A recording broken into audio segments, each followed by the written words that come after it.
Yo, what's up, everybody? Welcome back to ASCENT Season 5. It's Week 5 as well, which means it's the final round of the bracket here. Tonight, the teams are going to be fighting for those spots in that semi-finals and finals placements later, which means there's a lot of pressure on the games for tonight.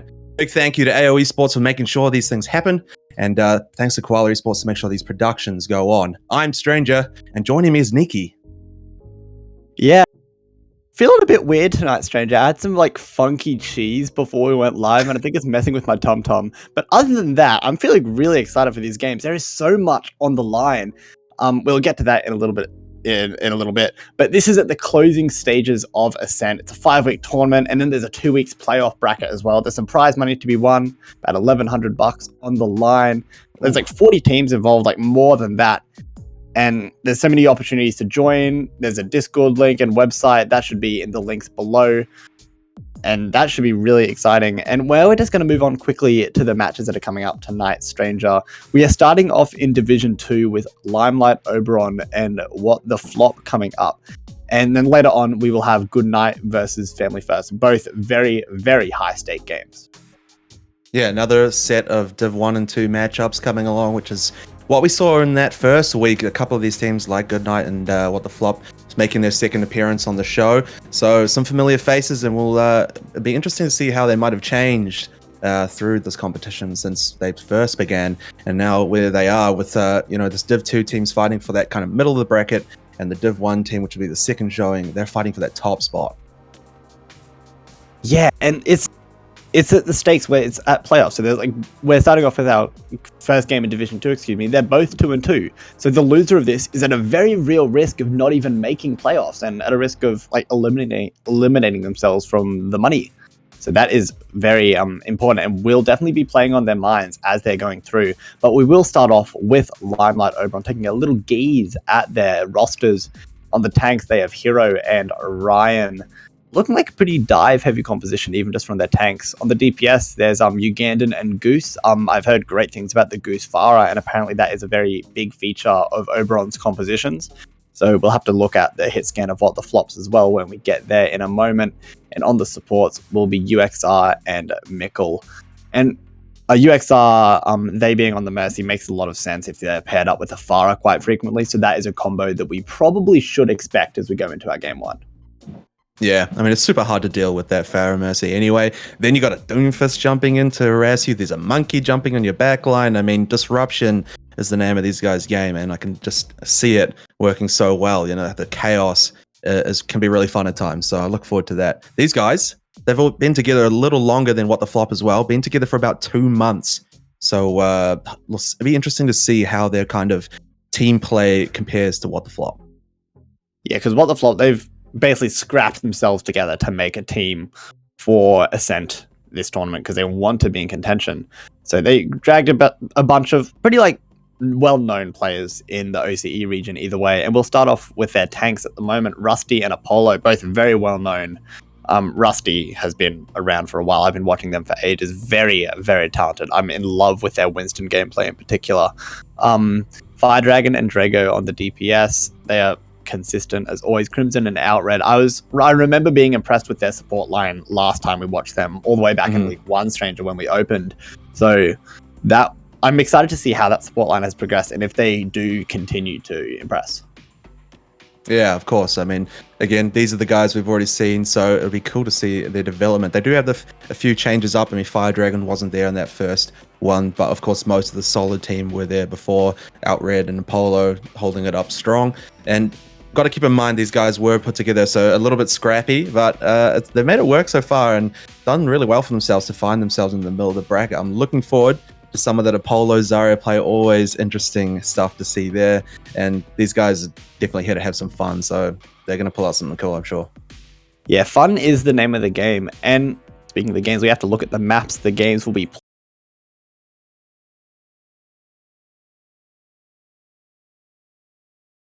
It's a really that they have managed opening up in the entire.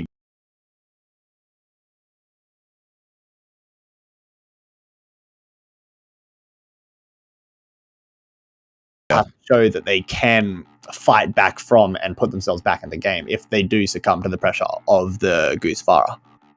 Of course.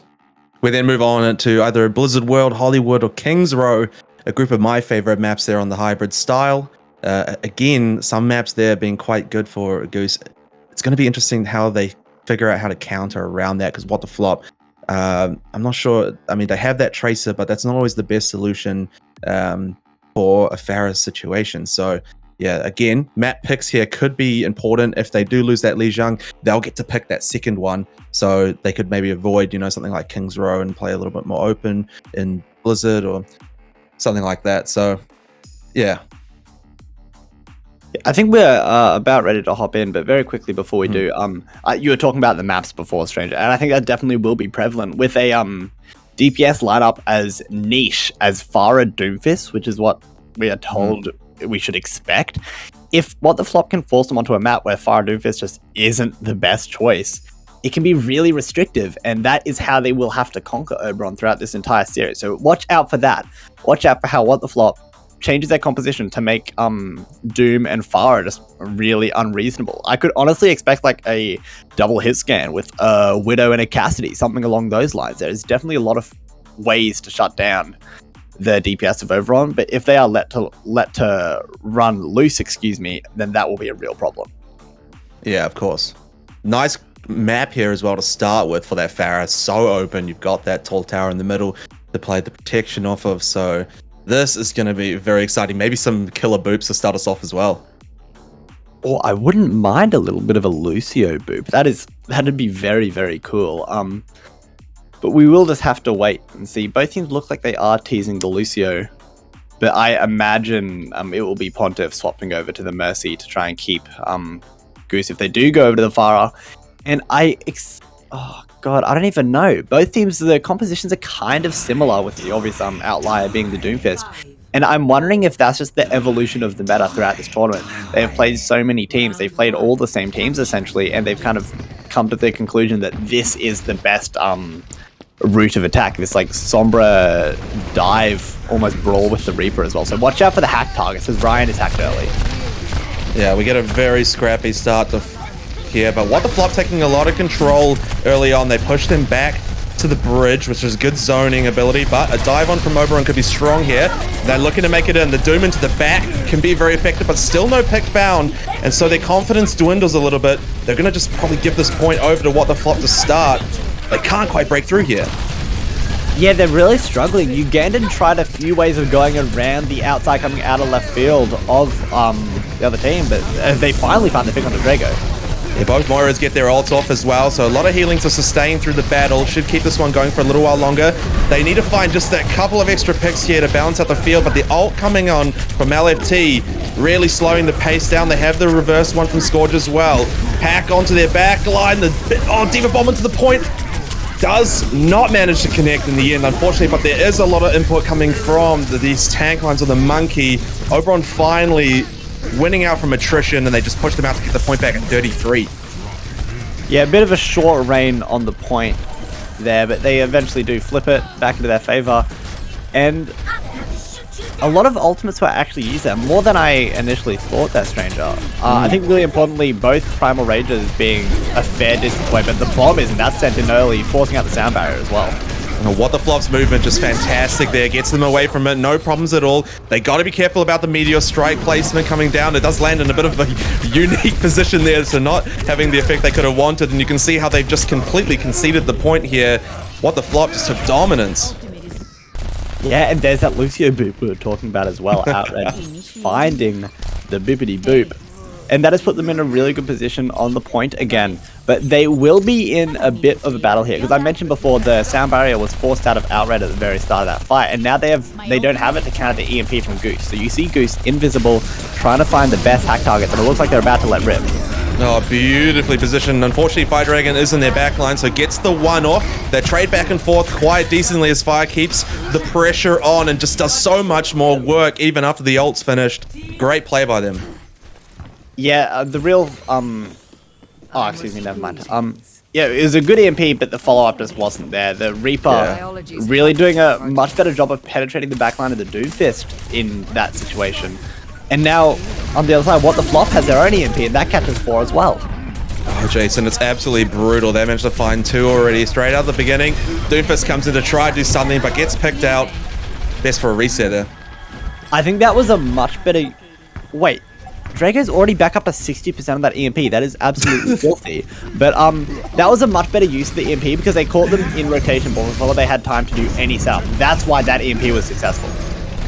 Yeah, Polo puts that Diva onto the back line to just make some spaces. The overtime triggers, they do manage to get on here, Oberon, so it's their time to shine, trying to find those backline kills. Their tank is pressuring well, Fire Dragon's taken out, Outred as well. So they've got rid of quite a bit of sustain. They should be able to get the convert here with the Baby Diva being their only problem, really. Ooh, the last moments. They do get it back.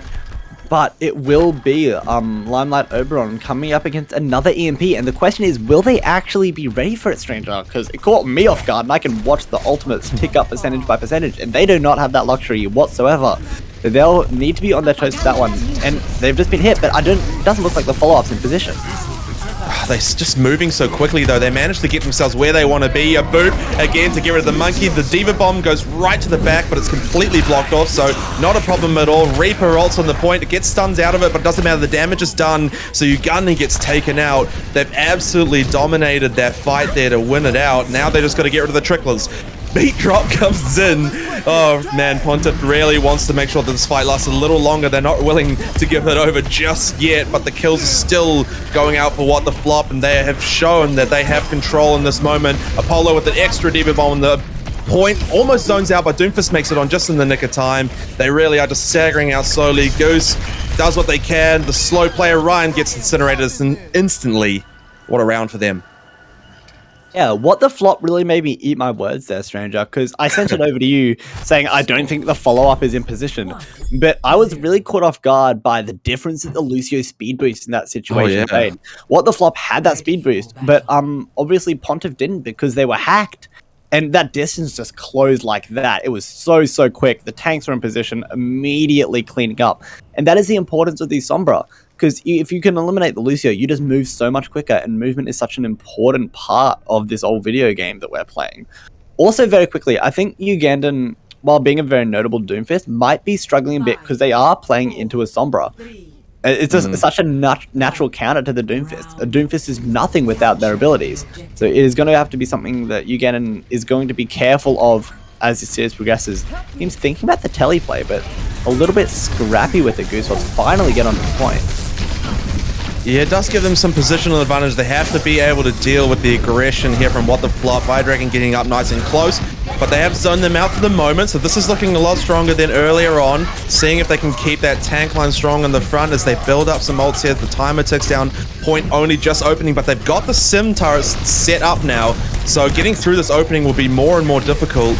You can see it already. The support's trying to break through, but Apollo's found the entry kill. They get the window so quickly. Can they use it, though, to find the picks? A great fire strike through. Sneaks out Outred, and they've won this one for sure. And that was a fight-winning window from Mickle there. It looked a little bit up in the air, but once that ultimate was used, it was theirs. No questions asked.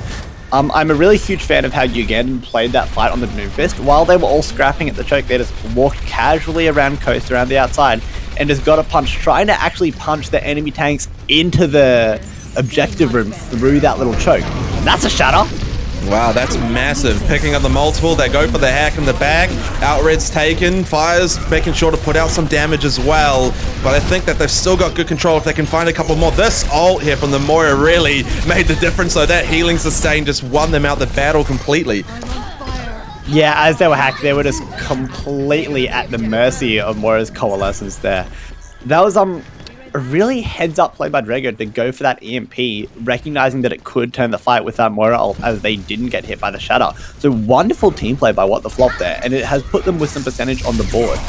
But the dive defense maybe won't be as good as holding the choke as the Vine one is, and they just negate the choke completely, telling to the point. Good use of the ability. Once again, the barrier's up for protection. Got to be careful of that monkey in their backline who does manage to get rid of one of their supports. So right now, a little bit more difficult. They go in with the ult from Fire. It's mostly blocked off, and the pin attempt is beautiful, taking them out. But there's just not enough support there for Scorch to keep that onslaught going. So What the Flop walk their way into this objective. Yeah, they do manage to get the flip there. The dive The point briefly falling out of their favor, but they do recapture it with a successful fight there. God, there's so many ultimates on the field here, Stranger. The top of my screen is just lit up with these like crackling ticks. It is very, very cool. And opening up with the window and the bomb as well.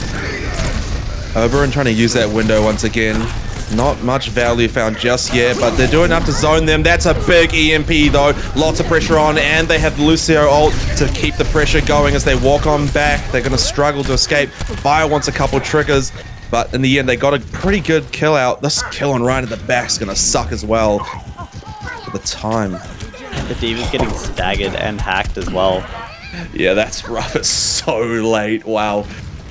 Yeah, because that gives them like an extra like maybe 10, even 15% if they're good on the defense as well, and that gets them closer and closer to a round win here. So that is really good, very important D.Va stagger late into the game. It was such a beautiful EMP, because they were all locked in that room and they were all clumped together, so everybody was going to get hit by it no matter what. That's why that EMP was really good. There's another attempt at making their way in. Oberon wants it, but Drago's found the damage up at the start. There's the uppercut into the Reaper. A shatter attempt once again, and it is successful, but the beat drop to mitigate it. Apollo not really worried about it any longer. The immortality has to come up to keep Scourge going. They're barely hanging in a D.Va bomb is great position. They use the statue to get to protection, though. They need to get this fight over onto the point, what the flop, because they've lost it with that back cap. Oh man, the fight will continue though as LFT knocks someone off the point there. What the Flop really want to make sure this goes back into their favor. They got to make sure they don't lose any further kills. And Goose, the only one, the ult for Oberon does fall there. They've used the window in a bit of an awkward spot, so Mikkel does end up falling. That positioning was probably from being booped out of position or something like that. LFT out the fight, so there's the tank line getting pulled apart for What the Flop, as Oberon doing so well to just roll this up to 99. This bomb in the middle of the point, but it's completely blocked off. That was a hack off the point. The Drago just hacked Ugandan off the edge. Yeah, it's still happening. Fire Dragons are spinning on the point, trying to get something done, but the Symmetra Shield is just splitting the point entirely in half. LFT is trying to bring something back around with the boot, but I think that this evening up of Lijiang Tower is pretty inevitable here unless Outrad pulls up something crazy on the Lucio. Oh man, I feel for LFT. They had a great lineup there for a triple boop and got shoved just to the side and couldn't quite get it. So evening it out 1-1. This is good for Oberon. They really fought well at the end there to pull it back. Yeah, that last 30 or so % was really nice from Oberon because they exploited the weakness of What the Flop's composition. What the Flop's composition aims to dive together as one on the one place, really in sync team coordination based stuff. But it was just such a scrappy fight that their damage output was just lower, and the brawl from the Doomfist and the Rhyme was just two massive hunks of meat that they had to deal with, and they just couldn't quite put it all together when they weren't fully coordinated with all their abilities online, that sort of thing. So really wonderful exploitation of win conditions there from Limelight Oberon to finally get a score on the board. And we are finally seeing the Rusty Reinhardt coming out here. So we will be seeing Ryan versus Ryan. Pretty similar compositions all the way through. Is Fire Dragon on the Cassidy, hoping to shut down Ugandan? Oh, for sure. They knew they can't just let that roll on for free. Great fire strike through there. Following up well. This Reinhardt just dominating some space. Really good damage from Drago as well to keep it up. They've definitely taken the start here. That was such a huge fight from Crimson on the Baptiste. You can see it in their ult charge as well. They just use that immortality field in that white room choke, and they just sponged up all of the aggression from Oberon. And it means that they were just caught way too aggressive, couldn't actually clean up any of the damage that they had done, and allowed LFT to just swing and go wild without any risk of dying. And what a Maywall as well. Oh man, Ugandan's set up at the back, but it doesn't matter when shatters are landing like that in the front line. Pure aggression, and they're going to just have to wait there again for their team to respawn. The Fire Dragon going so aggressive on the Cassidy, trying to find that Lucio. Eventually does fall. Not the worst person to lose late, because they come back pretty speedily. But, excuse me, as What the Flop is able to hold this choke, they're choosing not to. They need to hold aggressive and get value out of the Maywall, and that's why they're using the Sim Telly to just get around and miss that choke. Oh, man, they completely mitigate the window with that as well, so really good positioning for it in the end. They've got to win out this fight, though, and Fire Dragon's dealing to that Doomfist just as we thought it would. Freeze on the point, so they managed to sneak Goose out of it as well. Really good ult use. almost had it there. They dodged the window, but they are struggling to find these kills in the main battle. Yeah, it was, even though the May War wasn't quite as successful as they might have liked, they still found the picks at the end of the day. I really like the Symmetra play from Goose though. They did exactly the right thing. They got them through that choke and, as you said, mitigated the value of that May Wall. So it was the right play. They just kind of got caught out and weren't able to clean up as much of the damage. Maybe that's because they have a very they don't have a lot of consistent damage. I guess the Symmetra, if they can get charged up, but the Symmetra died, and the Doomfist just isn't doing enough damage in these corridors. Maybe even something along the lines of a Junkrat would be viable here. Oh, another good shatter attempt. Noon comes up, but doesn't have the value they want. They drop the bomb right in the middle of that shield line. Ryan going for a desperate one as well, but they're completely bailed out of that scenario. So what the Flops just found the kills they really needed. Overtime comes into play just as little Ryan managed to get on. The beat will drop for them to sustain a little longer, but when you get pinned like that from a Ryan across the map, you're going to have a bad time. Apollo continuing that huge damage output. They managed to just shut down Doom again, who's just struggled to find any value here. They're going to get rid of the sneaky Lucio to make sure this overtime can go and be done, but they got the May here with the ults, so plenty of resources to make it happen. What the Flop do take Lijiang Tower there. A map that we were maybe positioning as not being so much in their favor. It's a really good play there. But that final round on Control Center, actually, I'll explain after we watch this EMP. I wonder if this was the one, oh, is this along the bridge? Okay. Oh, yeah, so this effective. catches everyone. So brutal. Double hacking the D.Va, making sure that they are nowhere near getting that defense matrix back. 50% ult in a literal frame. Amazing. Kind of ridiculous there from Drago. Definitely what put them in this excellent position in that map as well. That final stage on Control Center, Stranger, was really good by What the Flop because they continually shut down Goose. And Goose was Oberon's source of like consistent damage. And the longer the fight goes on, the more powerful Symmetra becomes because they'll be able to farm off of LFT's shield and they'll just build up that charge and that damage. And that Symmetra beam is brutal. Like, it will take you out. And they eliminate that threat so early on, and it lets them run rampant there. And that is what gave them Control Center. Yeah, I mean, they didn't really commit very hard to any Pharah play there, which I thought might have worked better for them. And of course, they were struggling with the Doomfist before the McCree came out. Then once the Cassidy, I got to get used to that. Good save. Cassidy comes out, and the old, once the flashbang's in play, I mean, you're going to have a pretty bad time. So flashbang, and you've got hacks going on, you're just going to have a really, really hard time. So very good adaptation from What the Flop. And then Oberon, they're not as versatile, it would seem. So maybe they can change it up a little bit here. They would have picked this map having lost the round. So King's Row, their choice. And of course, they get to go on the attack first as well. So could be an interesting one from Goose, bringing out that Pharah and playing out this high ground area. Very quickly on what you just said there as well, Stranger. You mentioned that they could have bought out the Pharah. I think that might have been even worse. Purely because even though they didn't have on the first two stages of Lijiang, they didn't have the raw pure hit scan like a Cassidy or a Widow or an Ashe, but they still had a D.Va and a Sombra and a Moira. The Moira will just benefit so much in the ult charge department from just healing up that AoE damage with their own heals, and the D.Va will be able to challenge them, and if the Pharah flies too low, they'll get hacked and picked off immediately as their wings get clipped. So it was definitely an option, but they're going to see if they can try and make it work here. The Pharah will really benefit from everybody playing so clumped up. And if they can get a lot of damage into the statue early, it could be brutal with the Ugandan dive. What the Flop with their cheeky positioning. Get amazing out of their mind though. Jeez, they do manage to find the pickup.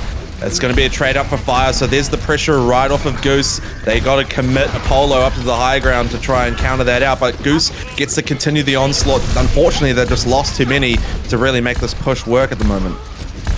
Yeah, it was a good ante from Mikkel, but the follow-up just wasn't there. Ugandan tried to go for a dive, but from what it looked like, Crimson had a really nice immortality build that completely shut that down. That's like the second or third really, really high value immortality build that we've seen out of Crimson this series, and I expect to see more. Yeah, very, very efficient with placement so far. Only really missing out on a few occasions. That one time when he got booped, so, you know, can't really blame him on that one. Still, the fight is kind of non-existent. Final tick in, they're going to commit the bloody slam to it. They only managed to get Ryan down on their face, but not actually able to get the kill because the pocket from the Mercy just too effective. We get to see a good window to come up here and keep the output going. Dragon wants to do it, but the punch to the face is brutal. So there's Ugandan really popping off here at the moment. They got the Mercy right there to hang out as well. And Outred knows a lost fight when they see it. When Goose comes back to clean up. Jeez, the attrition there. That fight, even though it was a really small detail, really showed off how knowledgeable Ugandan is on this Doomfist pick. The Cassidy and the Baptiste were grouped up, as they should be, trying to protect their support. But they went for the Cassidy first, because as soon as that flashbang is eliminated, the Baptiste is easy picking because the Immortality Field was already out as well. So just the order of which they kind of pick apart their enemies is a really important factor of Doomfist, and Ugandan just displayed that to perfection. Oh, damn. The rockets do drop down, but it is going to be a trade out. Fire Dragon says you don't get that one for free as What the Flop take this high ground. The cart will continue to roll a bit, and there's some good backline disrupt. This Diva Bomb will sneak through the back, but not just quite enough to get past the ledge, so it doesn't have the value they want. Did LT just go for the shatter but get shut down mid-jump from the monkey? They're going to want that back later for sure as they continue to get aggressive here, just gain so much space. What the Flop need to get back and regroup. Yeah, Scourge is getting a huge amount of value on the monkey in that fight. That was very, very high impact gameplay from the Winston of Oberon there. Really props them. But they might have a bit of a tougher time this fight. Even though they will have the nano, they'll just be playing into so many ultimates and abilities that will shut that Winston down. So they'll have to be really careful here. High noon, but they managed to walk themselves into the bubble. Just sneak out the underside of it to get the Mercy out, which is a great pick in a fight like this. They get rid of Goose as well, so done all the value they needed to win out the battle, just short of that line there. Really nice team play there all the way around from What the Flop. The Cassidy popped the high noon, Outred, sped them through, got them in the nice position, picked off the Mercy, and then from there the Pharah is vulnerable, and then it just falls like dominoes from there on. They did use a fair few ultimates though. They did use 3. And with the nano boosted Winston online, that is a pretty scary prospect for What the Flop. But the next question is, who does Scourge actually dive here? There aren't any hyper diveable targets. So they might just have to make some work in cleaving down the tanks and then let Ugandan and Goose clean them up.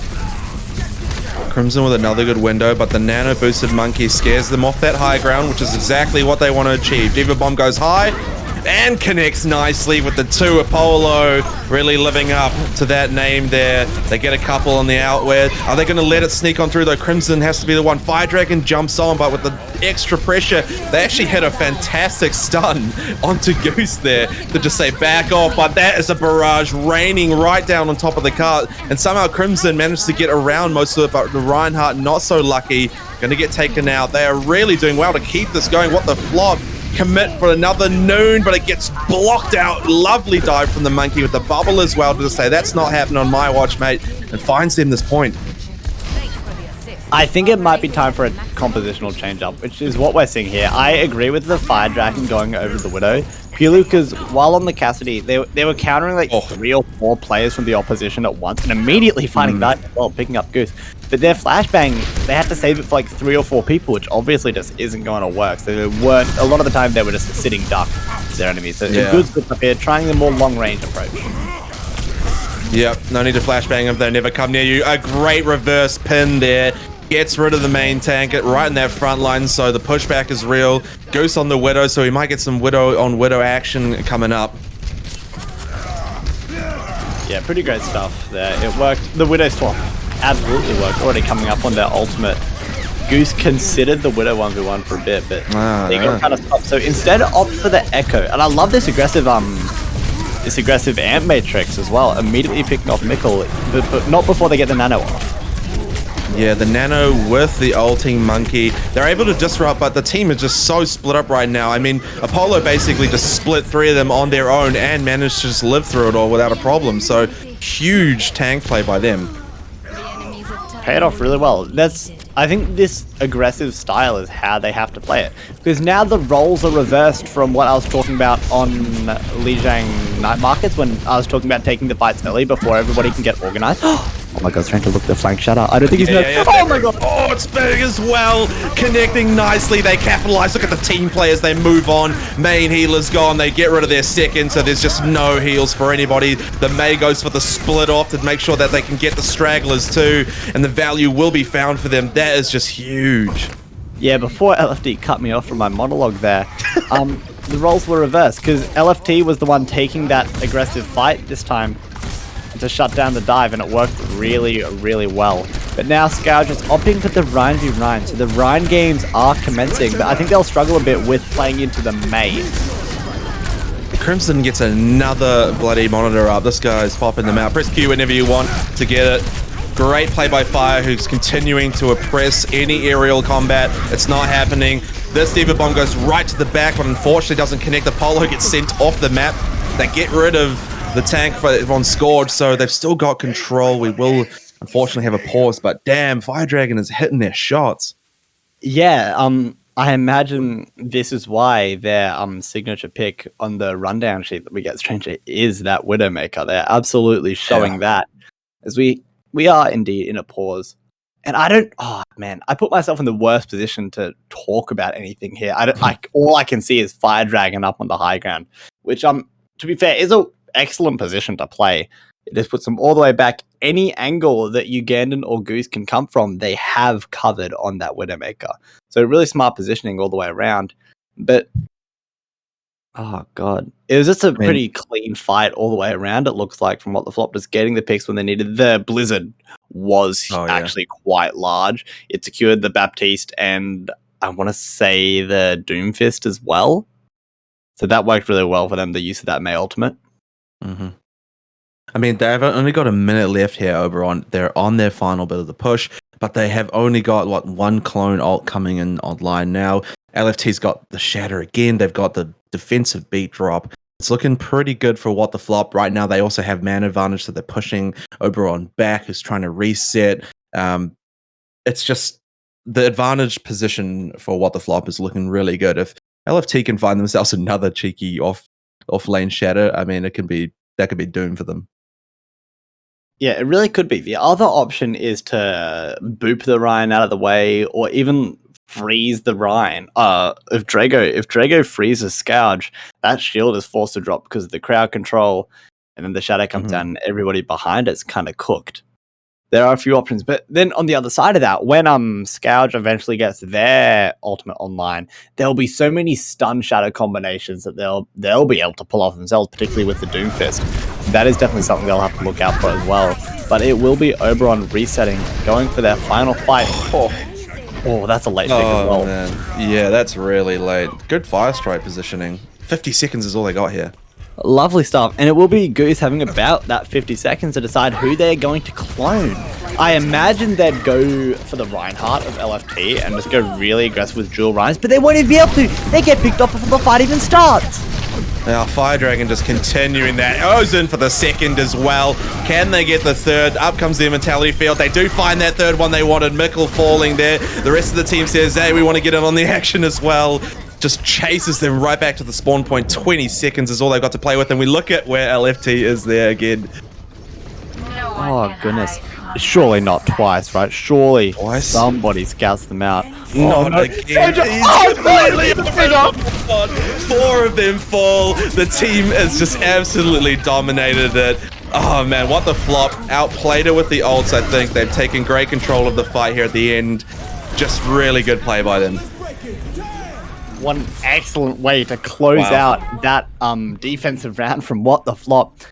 It was Fire Dragon the stars in that last few fights, but at the end, LFT with the dual flanking Shadow there. To be fair, if it happens again, you can stop crediting LFT and maybe start questioning the sanity of Oberon for not checking their corners, because that needs to start happening at some point. That was a fast ult though. He got that really quick, so maybe they weren't expecting it. Maybe they thought, no, that we've got a bit more time here. Yeah, and I guess it does work in that situation because it's 50 seconds left. I imagine Oberon's comms were very, very cluttered, trying to figure everything out, trying to figure out who they were going to go for, who the Echo was going to try and clone, how they were going to get rid of that pesky Widowmaker. And there was just so many things to think about that they kind of neglected the biggest piece of the puzzle, which of course in that situation was LFT on the Reinhardt. So great timing of when to use that kind of gimmick from the Ryan, because it doesn't work every single fight, but they made it work there. True. Special mention to Fire Dragon for taking Goose out of the sky before they could even get the clone off. That was very big value as well. Yeah, because it meant that Goose came back about 20 seconds and altered 20 seconds after they probably needed to. And at that point, it was just ultimate charge and contesting the payload.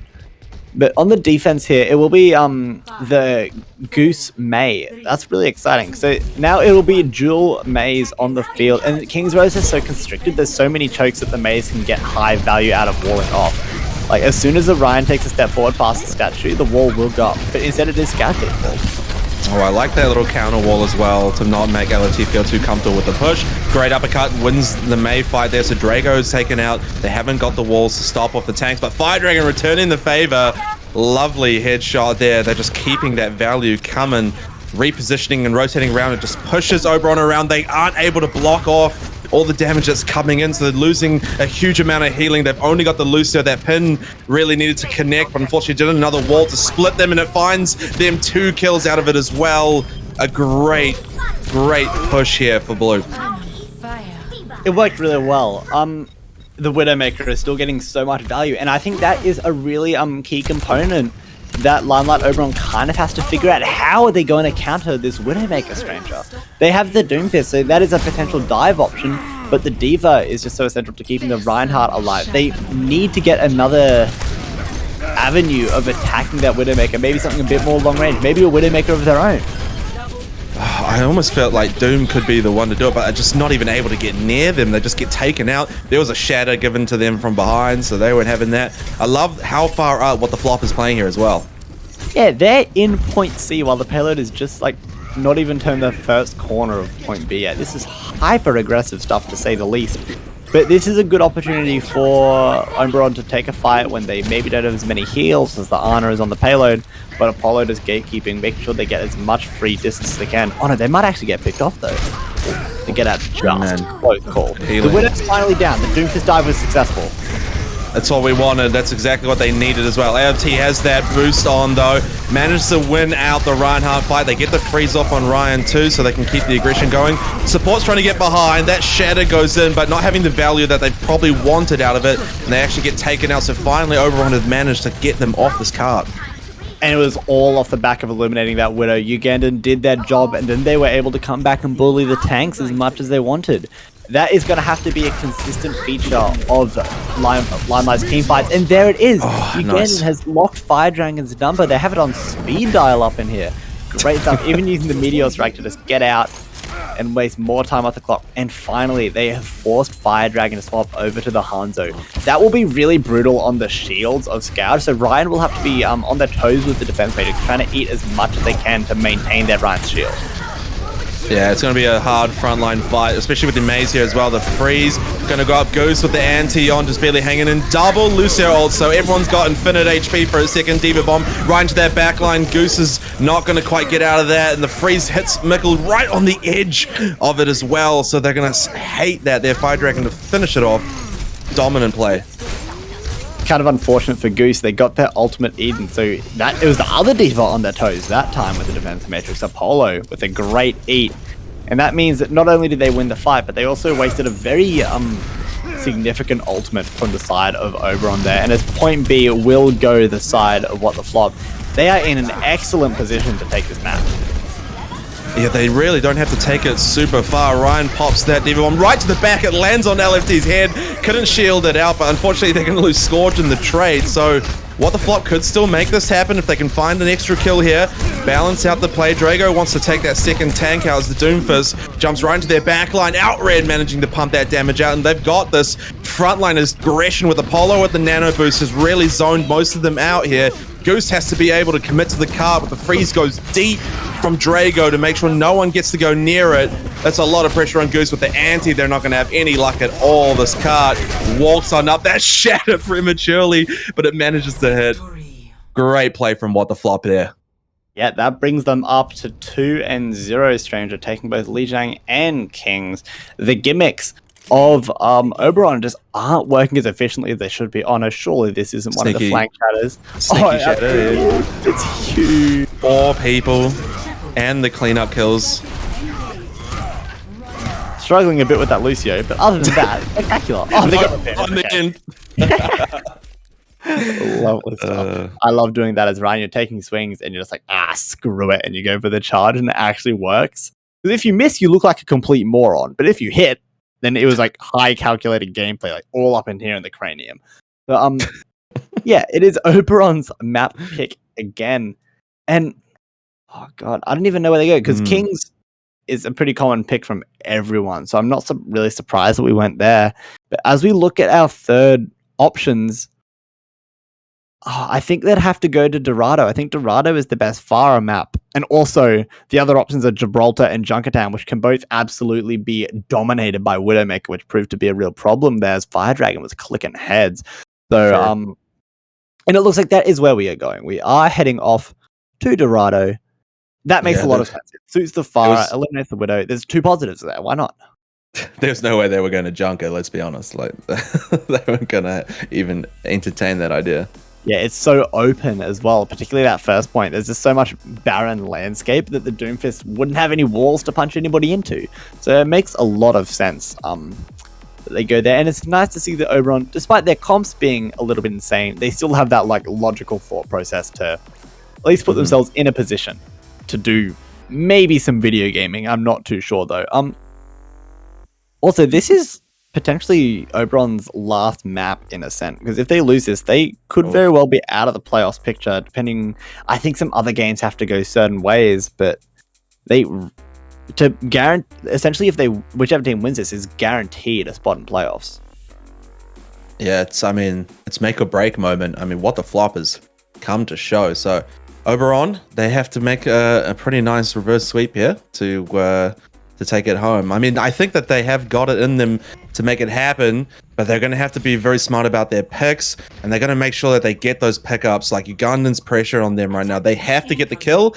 Otherwise, if they die, it's pretty much like the team falls around them. So it's really a lot of pressure. There is a lot to deal with for sure, but the defense composition actually makes a lot of sense. I like what I'm seeing. First off, the Ashe, not the Widowmaker. As everybody's grouped up around the payload, the Dynamite on the payload will be a really efficient tool to build up that bomb, which will then contest the payload. Great pick. Also, the Brigida, if they just outright it, if they just sit with Crimson, she'll eternally be protected by that Brigida shield bash. So lovely stuff there as well. Just protecting them from the oncoming Doomfist, and also just shielding some of those fire rockets, perhaps even. Yeah, I mean, that's going to be a horrible sight to see for you guys. And they're already having a hard enough time, and then to see the Brig come out is heartbreaking, I'm sure. Good play here from the tanks on Oberon, taking that high ground. They don't want to give that away. They want to try and keep control of it and try and rotate round. But LFT saying, yeah, well, I'm stopping the cart then. They dive right on up, but Apollo's found, goes out the battle, so the DPS already reduced. Ugandan has to hit something big, but ends up taking a monkey fist to the face, so that's the round for them. Yeah, the defense worked very, very well. The dive was attempted, but they just have so much crowd control. They have the Brigida, they have the Arna Sleep, and then they have the Ashe with the coach gun. Just maintaining position on that high ground for the tanks of Oberon is going to be a real tricky task, and I'm not too sure how they're going to approach it. I think eventually it'll come down to one of the DPS finding a pick, or one of the tanks of the opposition making a mistake. Ugandan looking for that opening, but not quite finding it just yet. They have got Ghost sneaking around with the damage buff as well. LFT gets the nano boost on to keep the sustain, getting aggressive on the cart and just giving them as little space early as possible. Dive into the back line for the Doom, but not connecting yet. Great pulse bomb from Drago, though, gets rid of that Doom instantly, and Apollo shuts the other DPS, so again, the push halted. I don't what I just saw the Doomfist do there. It looked like they went diagonally upwards about 1 kilometer. That was ridiculous. And it looks like it was so mind-boggling that the game itself is just taking a pause to try and figure out what on earth it's all. I just saw the dude like streak across my screen. It was ridiculous. And the Drago landing the pulse bomb, to clean up that kill. And it looks like another DC. Curse you, Australian. Yeah. I will surely succumb to the same fate later tonight at some point. I can guarantee it. So I will not judge too harshly. I think Apollo's actually having like a graphics card issue or something, and their computer's crashing, something ridiculous like that. So, I mean, it just sucks when that happens because that's all that ult charge gone. Man, someone really needs to tell them to play in like 720p or something. Maybe get off the gaming toaster. Maybe buy a computer. I'm not sure. It might be an option. Yeah, I don't know what's on the cards there though. But also, really, I'm really liking the position of LFT, and Apollo was doing it. Obviously, not now, as they're probably bashing their keyboard menacingly. But LFT and Apollo were both holding up on that first red building on the defense, and that's really cool because it lets them pumping the damage down onto the payload while having the protection of the high ground. But it also means that they can engage without using their movement abilities and then use it to either do the ideal amount of damage at the right time or just escape with their lives. So really good positioning from the tanks there. They're also playing in a spot where Outred can deliver the armor packs and Crimson, she can fire off those shots and keep everyone alive. Mm-hmm. And they can, like, in line of sight to deliver the nano, all that sort of jazz. So it is really great stuff. And it also, because if you're like looking down the direction that the payload is facing towards that defensive high ground, there is a literal wall of tanks that Ugandan and Goose have to go through before they can reach the supports of Outred and Crimson. So they have a lot of work to do to actually get to the ideal dive targets, and it's proving really difficult for them as nearly half of their time has been shaved off the clock. Yeah, I mean, having this Doom pick being stuck, like as good as you can be on Doom, when the team knows you're not going to switch off it, they're just going to exploit that every time they can. So the flexibility is really working well for what the flop here. Agreed, you are absolutely right there. And Apollo has been actually given a little bit of time to give back, it looks like, nearly in a position, but there's that high ground cleaver that I was talking about as the dive is finally a little bit successful. Yeah, Ryan getting stunned out there. There's Drago gone, so Uganda's found their first pick into the fight. Having that only single tank to harass the front line really did put a bit of a bummer on what the flops. And keeping the aggression going, Oberon want to make sure they can get as much space out of this fight as they can. They need to find another pick to be able to continue that going. Doomfist in with the dive. They use the Meteor Strike as well. This could be a chance to get rid of some supports. Dives right in the correct spot to hit both of them, and they follow up nicely with the rest of the team to find that space. So this has worked very well for them. A great kill onto Drago once again, who's just had barely any playtime in the last few seconds since they keep getting smashed into walls. Yeah, you said it yourself there, Stranger. As soon as that other tank of Apollo wasn't there, finding that dive undisrupted was so much easier for Oberon, and they took full advantage of that, which is the opportunistic nature that we need to see out of these teams, especially when playing a high-paced composition. And the Doofus rollout comes out off the top rope. They've got Bob there to stall, so what the flop trying to buy that time, they know we've already pulled them down to 60 seconds, so they can find a few more kills here. They might be able to completely hold out. A good kill there on Uganda means the damage output slightly reduced. Here comes the pain from the sky, but it's eaten up mostly, and Goose actually gets taken by Apollo, who said, I'm here to counter you, don't you worry about it. So trying to sneak here. What the flop using a last few squishies to try and hold it off. They've got the bubble to protect off against that bomb, so not really worried at a meter 80 left. Yeah, and Ugandan has gone in very deep. They actually might get caught out here, which if they do is really, really brutal, but they've kind of nestled themselves up in this high ground where they're almost safe. But that Bob from Fire Dragon in that fight was really good because it put the Bob on the payload in a fight where they were losing, but it just bought them enough time for everybody to get back and regroup, and they turned that losing fight into a winning one. So great use of that ultimate. Oh, that was a lovely dive up there. Monkey jumps up to help. You're going to get around. Apollo hits a good ult in the sky. They leave it for just too long. C9? Oh, zoink, Scoob.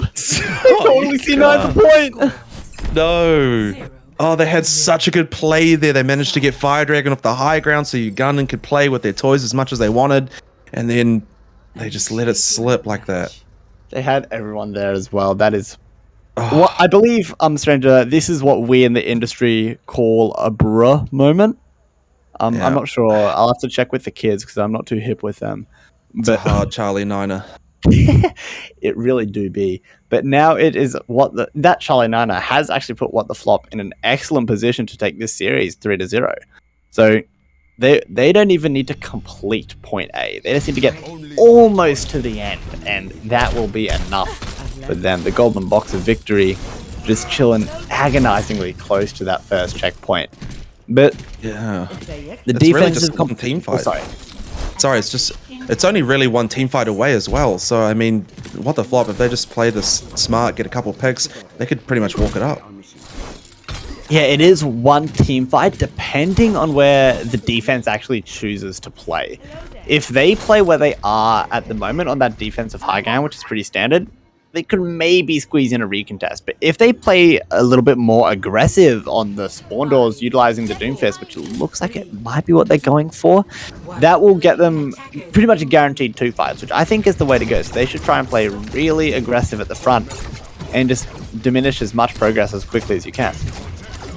Yeah, the hard part is, though, when you got to play right up like that, it does split your team a little bit, so gonna have to be careful about that, especially with a hog walking around who just gets to yeet you out of existence. So Doom already removed from the battle. High ground aggression does manage to get rid of Crimson, but LFT's just going for a stroll with the cart next to them. Yeah, they do be walking around, they're doing the things, but oh no, these picks, if the supports of Oberon get picked off here, I think that might just be the map of the series there, Stranger. The Echo's up in the sky. Drago taking a little page out of Goose's book there, and oh no, there's the hole. That's brutal. I think that's game essentially there. Yeah, both supports removed. They used the nano on the monkey in an attempt to try and get them off this objective. It does slow them for a minute if they can get some supports out of it, but a great anti-nade lands fantastically. Huge lasers coming from the skies. Drago keeps going on hard with it. They get rid of Goose as well to remove the problems. Both DPS are taken out of the fight, even with the Diva Bomb in the sky. It doesn't have the value, but it doesn't matter because what the flop is just finding the kills left, right, and center.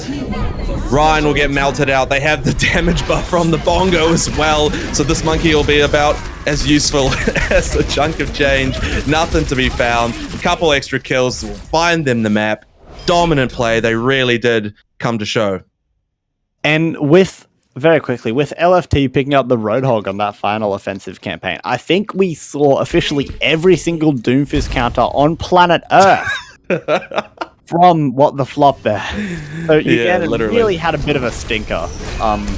It was so they played really, really well given the circumstances, but it might have just been a little bit too much of an obstacle to overcome. But oh, that was a punch. That was actually really nice. I guess that's the thing with Overwatch. You can be the best player in the world, but if the enemy team just hard counters you, you are going to have a really rough time. And especially in this kind of case when they know that you're not going to switch up, they don't have to worry about any kind of flexibility in that regard. They are going to just use it, and they really did. They really used it well.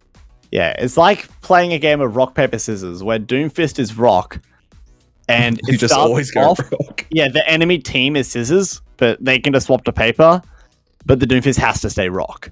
Yeah. So, like, that might be the best analogy I've ever done. I'll use 10%. I'll take 10% for whoever wants to use that in future. Yeah, okay. At Nikki Taz on Twitter to sort that one out if you want.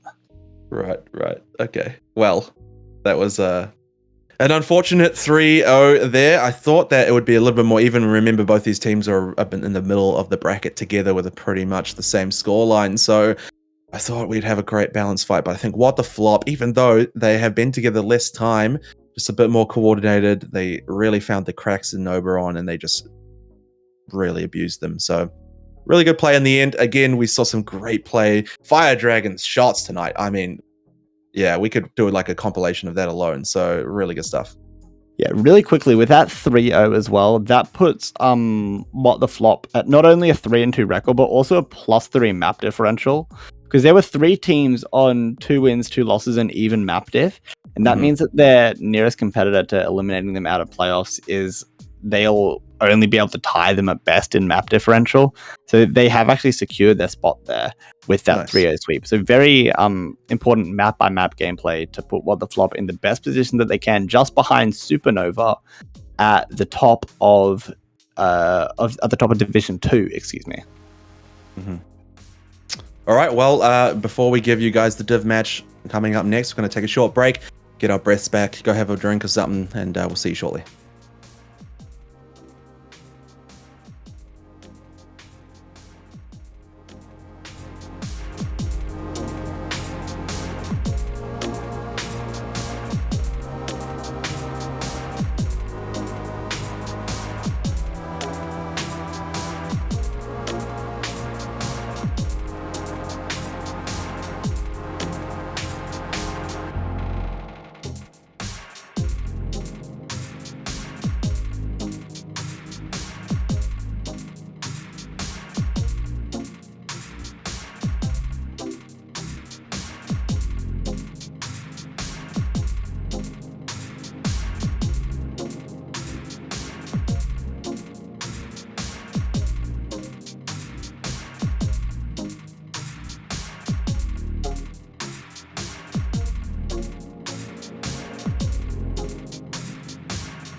Yo, welcome back, everybody.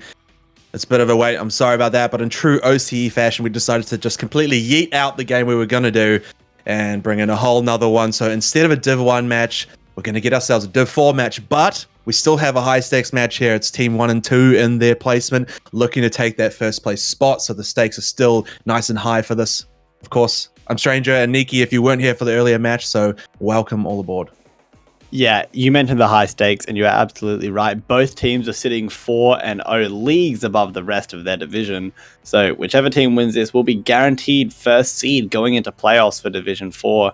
Puts them in the best position to win that very much coveted prize money that ASCENT is offering for this tournament as well. So it's really exciting. Our teams tonight are going to be Team Zactacador and FA1. We're just going to take a quick squiz, at Team Zactacador, named after the man himself. Actually, the second coming of Jesus, unless I'm thoroughly mistaken. I'm pretty sure they're like a Grandmaster player. I think they hit 4K. I'm not sure. I'll have to check their Twitter at some point. But on the tanks, we have Gumon and Mavi. On the DPS, we have Scab, Kitten, and the supports is Aseki and Windfeather. With a potential Papadaka sub coming in too, which would be very baller if we got to that. Scab is a phenomenal player. I've known them for ages. They were on like my first team way back in 2018. They have obviously improved way more than I have in that time. I know them for their Genji personally, but I imagine they are much more flexible these days. Aseki also, I'm pretty sure, follows me on Twitter, so they're pretty cool as well. Watch out for them. You're famous. Woo! Yeah, I mean, Scab actually is noting out that they're professionals at doing the zoning blades, so I'm sure we'll get some interesting stuff out of that. As you can see, they're all big fans of Brig, so together they will unite to become the ultimate team. In honor of Citrus_OW, they will all be playing Brig. Role lock doesn't exist anymore. Hero lock doesn't either, it's just Brig. Thank goodness. On the other side of the battlefield will be FA1, Astronaut, Monkey Enjoyer, Dumbfizz, Banterstorm, Sora, and Minty Toast. Perhaps Artemis as well. We are unsure of starting lineups at the moment, but I'm sure we'll find that out in little to no time whatsoever. From what I hear, Monkey Enjoyer plays Winston, surprisingly, but I also think there might be a little bit of Wrecking Ball in there from what I've heard. FA1, interesting as well, standing for free agent. So they originally were a free agent team, and then they just kind of kept the name rolling. No logo, no org, nothing fancy. It's just Overwatch is what they say. So hopefully that means that they're just focused in, none of the fancy stuff. They just want to play some good Overwatch. Yeah, that is a direct quote right there. It's exactly what we were given. So I love that. It's straight back to the fundamentals. Just reminding everybody that it is a video game and they're just having a good time playing with the broskies. So I really like that attitude. It's a good way to enjoy the game. And if you enjoy something, typically you do better at it. So maybe that is a factor that everyone can implement here if they can somehow manage to enjoy this game. Yeah, again, we talk about teams. They're both neck and neck right at the top of this leaderboard. At the minute, they have a map differential of just 1 point for Zactacador. So they have that slight advantage in terms of that, but both teams looking pretty tight up at the top there and leads ahead of the rest of the teams in their division. Yeah, they have nothing really to worry about. So second place minimum is locked in for both of these rosters. But there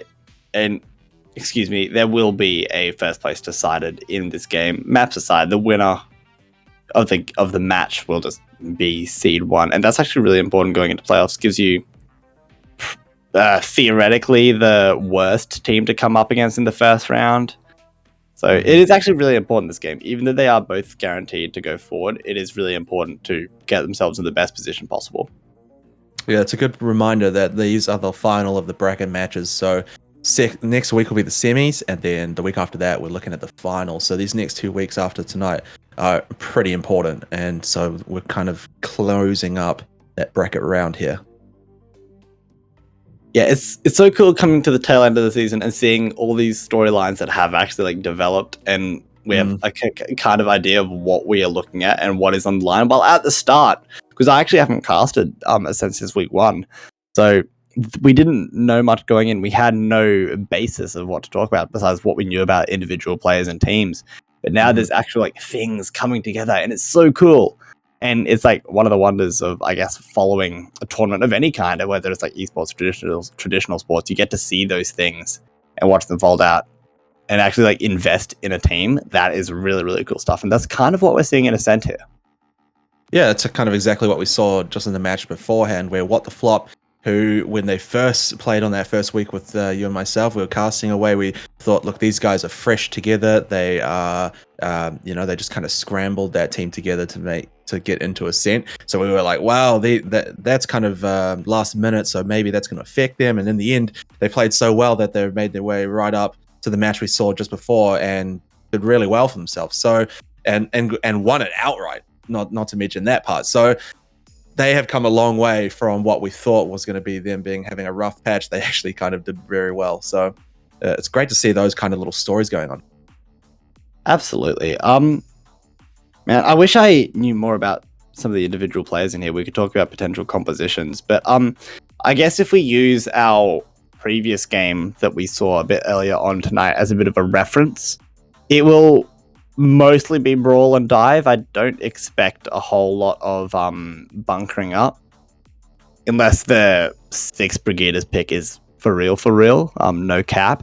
So unless that does happen, I imagine it will be a lot of dive and brawl. Makes a lot of sense. I guess that's how it works. There's the Divas, there's Winstons out there. There's lots of potential to dive, do your thing. I think a lot of it comes down to the DPS as well. If Scab is playing the Genji, that is definitely an option. I also, unless it's a meme, Kitten is a Doomfist player as well, so that is something to watch out for. We could have a second Doomfist player for tonight and see if FA1 does a better job of dealing with it than Team What the Flop did. Yeah, I mean, at the moment, Doom is really strong when the team does play around it. But I also still just feel like Cassidy just recently got like a couple of little buffs as well, so they're feeling themselves at the minute, and that kind of thing does play into how confident a person can be on that DPS role. So I do have the feeling that Doom at the minute is probably having a hard time, like we just kind of saw. Yeah, I think I used a brilliant analogy before. Do watch back the stream to see that one, but the more in layman's terms, I guess it's a glass cannon. Essentially, Doomfist is very similar to how Widowmaker plays, which we also saw very successful in our previous series. But if a Widow is let to run wild, if a Doomfist, is let to run wild, they will carry the game. They will have such a huge impact on the outcome of each interaction and each fight.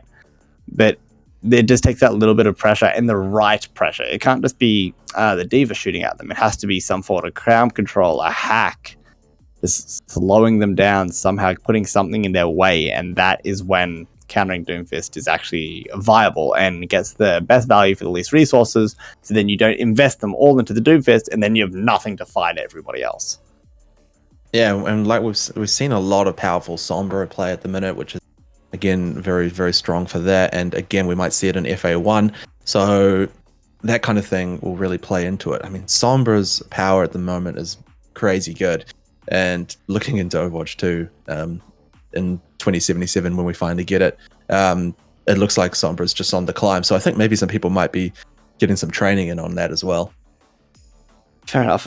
You can never start training too early, stranger. Get on years too early. Like prepping for your summer bod in March. It's just, you're not late, you're just ridiculously early. And that's kind of how the cookie is crumbling for Overwatch 2 at the moment. Man. Yeah, seeing a lot of strong Arnhem and like that kind of play as well. So if they're looking to get those good antis off, they'll get a lot of space for that frontline tanks. We're looking at maybe double shield potentially, Monkey and Joy and Astronaut, loving those kind of shield characters. So that seems to be one of the most hated comps at the moment. Would you agree on that? The double shield? The double shield most hated. Just not fun to play against, right? Yeah, I can back that. I think that a double shield honestly might be okay for a Doomfist because you don't have to worry about it too much. Like the shields, you can just kind of like punch through them, right? So maybe that's an option. But I also think back to that kind of glass cannon kind of feeling. It's kind of like how it feels playing against a Pharah, because you can either hard focus the Pharah or hard focus the rest of the team before the Pharah can do anything impactful. So Yeah. those are the kind of two ways about it. And I think playing against Doomfist is pretty similar. But I think Doomfist is a little bit more volatile, and you can get picked apart by Doomfist so much quicker purely because they do have that one-shot capability on the squishy heroes. That is definitely something that the support lines will have to watch out for. And if Zaktakador do end up playing Brig, which is a possibility, Aseki I'm pretty sure plays Brig, Brig's a pretty solid Doomfist counter. There's so much crowd control to prevent the dives, lock them in place, and once they're locked in place, the big hitbox is just brutal to deal with. So it's absolutely on the cards that the Doomfist is shut down, or we could not get any Doomfist at all. I think very quickly as well, one of the wonders of playing on Control first up is you kind of get a microcosm of how the rest of the series will play compositionally out right off the bat. So, because especially on Lijiang, you will very likely see a brawl at least on Control Center, and then you will absolutely get dives somewhere else as well. So you get a really good state of which composition the teams favor straight away, and that lets you forecast pretty accurately what is actually going to happen. Yeah, I totally agree. It's just like a little micro sphere there where you get to see it all happen. They all get forced into one location, so there's some nice close play. There's poking going away from the distance, trying to get into the points. So it brings out the most switches, I would say, as well from the teams. So we get to see probably more of a spread from each side. Yeah, I forgot to mention the third composition, which is actually the Rhine Monkey, which is what is being teased by both sides. Kind of uncanny. It's not super common, but both teams locked it right off the bat. So maybe this is the meta that has developed in Division 4, and it would have started like right off in week 1, right? Like somebody would have lost to this comp, and then it just went all the way around like a disease, and everybody ended up playing Ryan Winston. It will be Team Zaktakador just trying to attack the objective first, as the opposition does get the teleport in though. Yeah, they're looking to take that space on the point. And Mentality is strong. Minty's finding their damage output, though. Takes getting out of the fight. So we're going to start strong, but they actually lose the rest of the team. It's a nice little rollover to Big Us before the points even opened up. Yeah, that was a really, really speedy fast from Team Zaktakador there. Only downside of that, perhaps, is that they won't actually build too much percentage before the Regan test comes through. Speaking of coming through, the swaps are on the field. The Sombra was considered. I think I would have liked the Sombra pick quite a bit, actually, but instead do opt for the Tracer. The question for the Tracer is, who are they actually going to contest the Brig Lucio, which is an unorthodox backline. It's really tricky to actually track down and pin. Yeah, Ken's trying to find those breakaway hits. They do lose Windfeather though here, so the push potential for FA1. They want to walk in. Lovely damage from the Monkey as well. So this should give them a chance to break into this point, get this damage back on. Shut down on both the tanks there. That's some huge play to get into this objective and get the convert over. The Tracer worked. Shouldn't have doubted it. Cleaning up and doing their janitor duty. That's how the cookie crumbles. And I think that this composition, if they coordinate well, the lack of burst damage is a real issue when you're playing into dive for Team Zaktakador. Like, they don't have any immediate counter. If the Monkey, the Diva, Reaper, Tracer get all on them at once, there's no way any of them are going to be able to out-heal that without popping Sound Barrier, and that just isn't a worthwhile investment whatsoever, because you have to save it for ults, like the Reaper ult, or even the Primal Rage if it gets a little bit greedy. Yeah, they are going to have to use it here. Up comes the Rally as well. The Shatter to drop. They're committing all the ults. They want to clean up the fight nicely. FA1 with the Reaper ult, but it gets completely blocked out. So they're going to be upset about that one. Phantastorm not getting any value from the ult there. They drop the Demon Bomb right in the middle of the objective. Double bubbles up, though, for both Monkeys. So protected for everyone, but they definitely have control here. Oh, the Blade. Managing to land one. Can they get rid of the Monkey as well? Zoning ult, just as we thought, getting the rest of them away from the objective, but they need to get the convert as they're just completely controlling it right now, getting that percentage slowly as this fight continues. Gamiel manages to get a lovely pickup on the supports as well, but Kitten's keeping the damage running. There's the Tracer out the fight. No one's going to be putting any pulse bombs down. Dreet drop as well for FA1. They really, really want to keep this in their hands. That was a really nice attempt from Zaktakador to clutch that fight from the jaws of defeat, but They did, unfortunately, still lose that one. But the early pick onto the Tracer, that is just so much less pressure on the backline, so they'll be able to go a lot more aggressive here with that threat eliminated. Well, here we go, Zach. They need to get in and find the kills. Nice little bit of focus. They get the Reaper ult again, but the Shatter and the stun says absolutely not right now, buddy. You're not having any of it. They find some follow-up kills as well in this overtime. They cannot afford to give away the kills like this, so lovely, lovely play here to find the finishing touches. They will manage to get the convert. Took them a while, but they finally did crack the code. I think this upcoming fight is actually kind of promising for Team Zacticado because they will have that Genji blade coming up, and if they use it in a better circumstance where they aren't trying to turn back a fight, the sound barrier isn't there to counter it, so the blade could be kind of large. Yeah, here it is. They got that both just as you expected. Pulse bomb goes up. Not really finding anything from the pulse itself. That blade again just zoning them out. No actual slices to defeat, but they're finding a good couple of pickups. If they can get rid of the tank line here, they'll be strong. That Doomfist ult comes down, not any kills to be found. Lovely stuff. They managed to trade out the monkeys. FA1 looking for the convert back at 99. It's difficult. They want to get back on. Only a few of them there, really, to make it happen. A lot of pressure on Lucio to try and get the touch on. They do manage to, but with a Reaper right on you like this, you're going to have a bad time. They lose Wind Feather, so the support health is not there. Okay, gets the boop on Banter. That's brutal. Can't believe it. But they do manage to get rid of Oseki at the end. Sorry. The ult here on Mabe will be enough to stall for a bit longer. Might be able to get some teammates back. They do manage to get the Wrecking Ball back on the point and survive through the fight, but the health is low. And they don't have the sustain to keep on the point. Yeah, it was just a little bit too much of an obstacle to overcome. And I think sustain, Stranger, is the really big word there. Because they had the Moira. The Moira was up there the whole time for FA1. And it was just consistent heals. Nobody was like at threat of dying because the burst heals were there. And it is Team Zacticado that do not have that luxury whatsoever.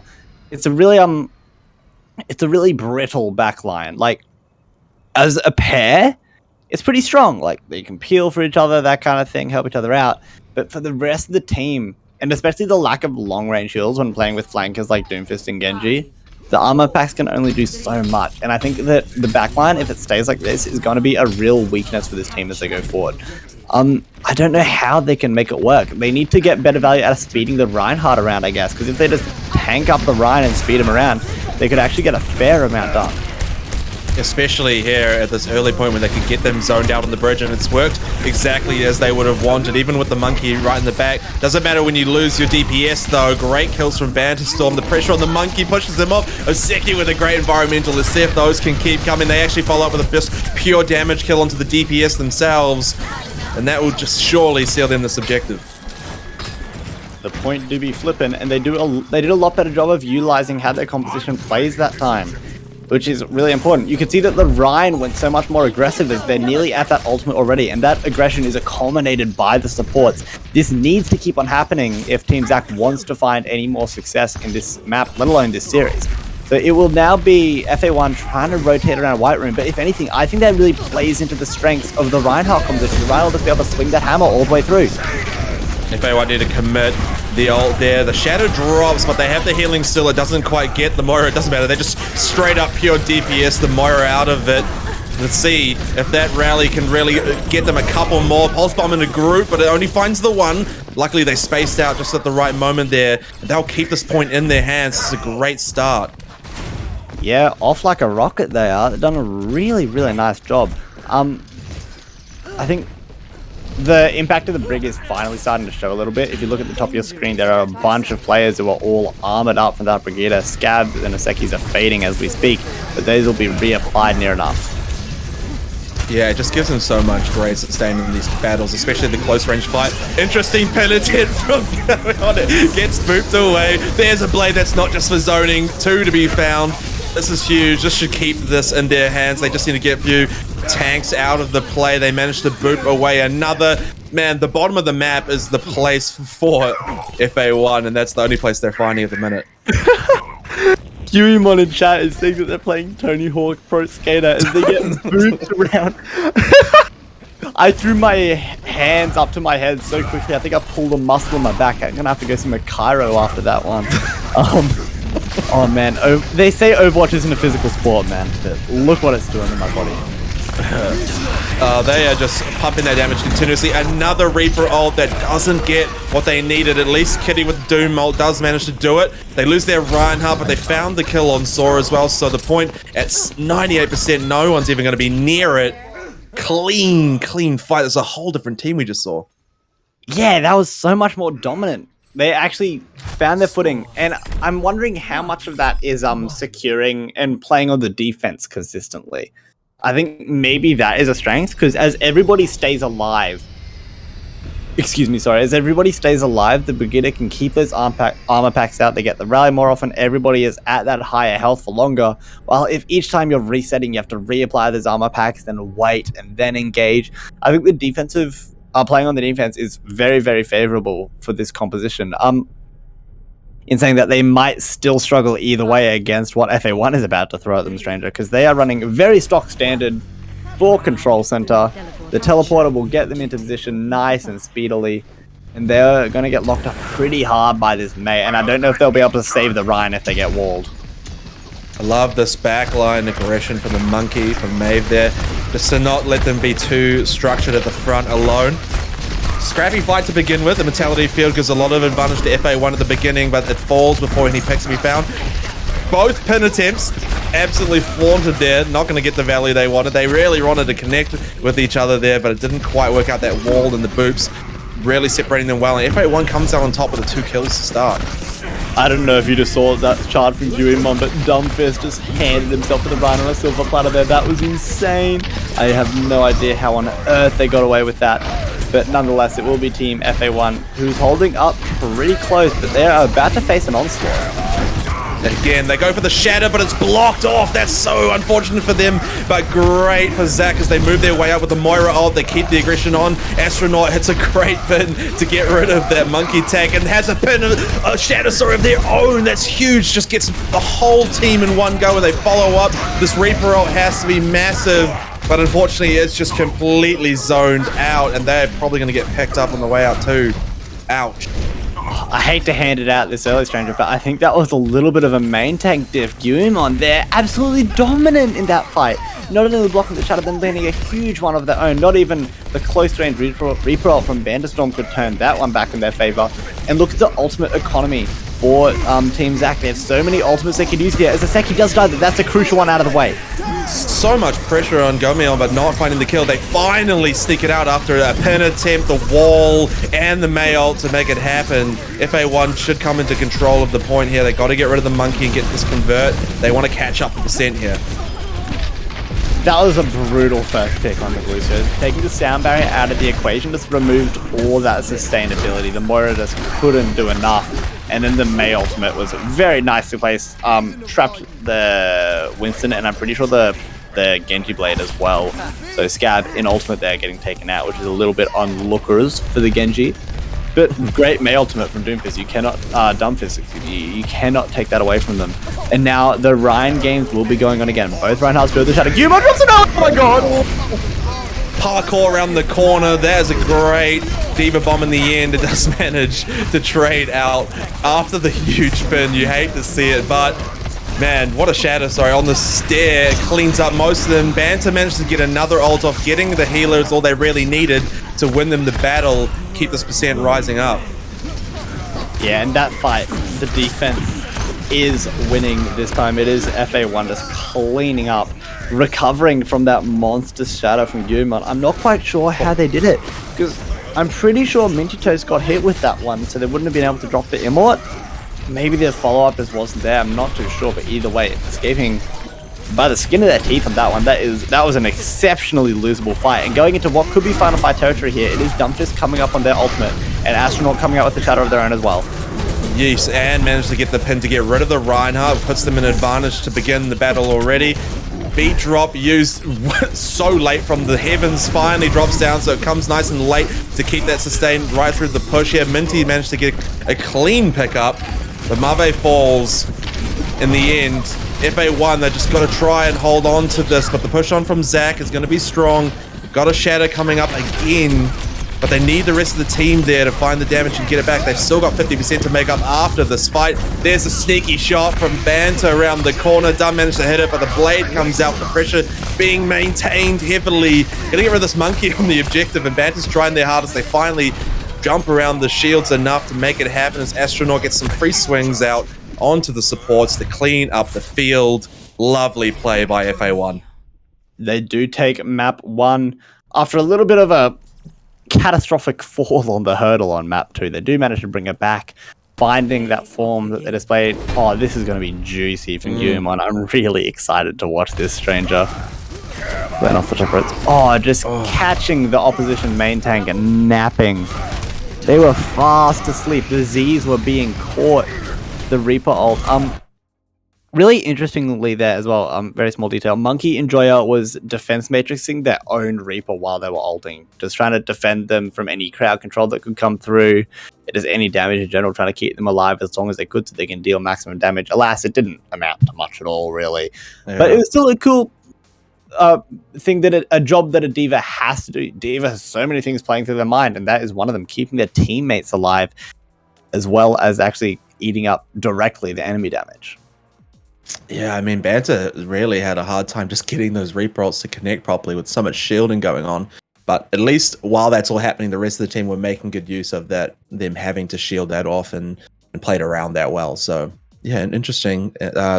Interesting to see if they keep the Reaper and see if that pressure still works for them, especially on these more open up maps where it's not so team fight close all the time. Yeah, it'll still be pretty close either way, though, Stranger, as we are heading to King's Row. Unsurprisingly, both teams seem to like playing the Reinhardt. That is what they're sticking for. Makes a lot of sense. We also do have a substitution. FA1 is bringing in Artemis. I know them for their Tracer play personally. I've one of the first players I casted on a regular basis and got to know. They are incredible on the hit scan in general, but particularly the Tracer in my eyes. I'm not sure how that will work on Kings. It isn't exactly the ideal Tracer map. You can absolutely make it work. The other option is maybe you want to bring in a Cassidy to shut down the Doom Genji composition of Team Zacticador. So just find that little bit extra more crowd control. Sora could perhaps go over to the Brigida as well. Just bolster up that backline even more, make it super anti-dive, I guess. Otherwise, that's about it. Also, really curious detail tonight. Have we seen any Zarya at all? I feel like it's been a lot of Ryan D.Va. And I'm wondering why that decision has been made, because traditionally you pair up Ryan Zarya a lot more. But the D.Va has been getting the majority of the playtime. Maybe it's just a little bit more versatile, can do more. Better ultimate, maybe. I'm unsure what the thought process is there. We even had Apollo on before in the previous matches, notoriously a Zarya player, playing more D.Va. And so, don't know, maybe people are finding the more value in the bombs or not having such strength from the grabs themselves. It's interesting. Yeah, I think the D.Vas in general can provide more consistent support for the Reinhardt, and that'd have to be it, because the defense matrix is just on such a quicker cooldown than the bubble, which while the bubble blocks all damage, it's only for about a second, and for every 8 seconds or 12 seconds, whatever it is. Well, defense matrix is just always there. You can always use that, and if you manage it well, you basically always have it up to keep your Ryan alive, and that is deciding factor. Is preventing as much damage as it can, so your Ryan can swing as often as they can, get more damage, get more ultimates, and the cycle just kind of goes on from there, really. Yeah, I guess so. Like you say, the DPS are already doing enough damage, so you don't need a boosted up Zarya to make the diff. You've already got all the strength you need. You just need to make sure your team stays alive, so the defensive side of it is way more valuable in teams like this. Absolutely. Also, Dumbfist May on King's Row could be pretty large. We saw both teams rocking the May in our previous series, offense and defense. Both teams, they were consistently running the May there. That could absolutely come back here as well. It's just the tight chokes. It's just a match made in heaven, really. If you isolate the Rhine, it's game over. And I think that is where the supports of Team Zacticador will be really, really important. Because if they are running Lucio Brig, they won't be able to sustain a Ryan if they get walled off. But if they're running something like a Baptiste or a Moira, even an Ana, you can find some nook or cranny through the wall, fire the shots, keep them alive, and then the enemy has just wasted a bunch of resources. You get a bunch of old charge. That's a win-win for you if you manage to keep your isolated main tank alive in that situation. But obviously, if you fall, that's essentially the team fight out of the window like 99% of the time. And we saw the value like in the map in the game before, of the wall and how effective it was. And half the time, the only reason that anyone survived a wall was because there was a Mei on the other side that also put up a wall. So got to splitting up that both teams at the same time and balancing out the fights a bit. So if you only have it on the one team here, it'd be quite interesting how that works out for them. Yeah, the other option, if you don't want to run a counter mate, is maybe run something a bit more three-dimensional, maybe a Pharah, Echo, even something that, like, we saw the Widowmaker on Kingswood. The Widowmaker was massive from Fire Dragon. That was true. So much work getting done. Maybe that's an option. But, yeah, I guess we'll see when it comes around to it. But on the defense, we are seeing a interesting composition, to say the least. Interesting being the typical caster word for I don't know what on earth I am looking at. But no, it's a bunker composition. So the Batiste, the Zenyatta, the Orisa, the Soldier will all probably play together on one of the high grounds that like overlooks point A. And then the Diva and the Tracer will just be kind of manning the flanks to make sure that nobody can actually get around the Orisa shield. Also, very cool piece of Orisa tech there from Monkey and Joy, shooting up the shield with about 5 seconds left. So then it lands, they have a shield, and they have their next shield really quick on cooldown. A little bit quicker than you would normally just by placing it down as the spawn doors open. So there's that little bit of min-maxing to get as much value as possible as you can. And look at this pathing we've seen Jaxicado just jumping over the gap. Oh, the Lucio speed boost to get where they want to be. This is great. It's really split up FA, and they can see how they're already having to give up space. Damage is great. They get one of the tanks out, but Artemis is saying we're not giving it up for free. Minty with some good placement to try and get up there and disrupt a little bit, but they've got to bring the fight back to the point, and you don't want just a little Tracer on their own to be the only thing to stop it. Good thing Minty's bringing up the damage for the team. That is unbelievable that they clapped that back. I thought that was a 1-5 for Team Zach for sure, but they managed to bring it back. The damage from the Soldier and the Baptiste was just insurmountable there. It was really, really nice stuff.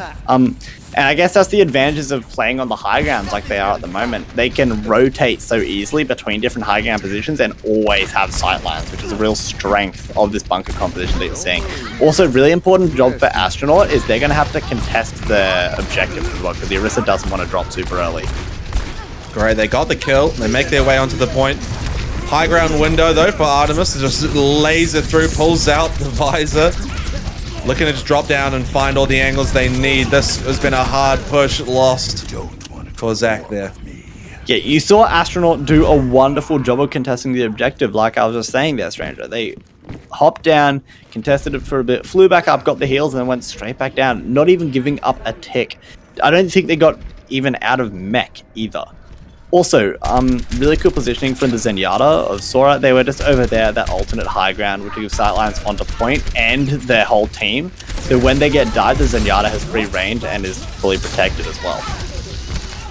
Yeah, they're going to try and find a way to make good use of this high noon here. Especially when they have such good high ground control from F1. Look at them go, just managing to get rid of that Doom early into the fight again. And it really does put the force back on there. Oh my lord, no. Now they're just losing trickles. Such dominance from this high ground strength.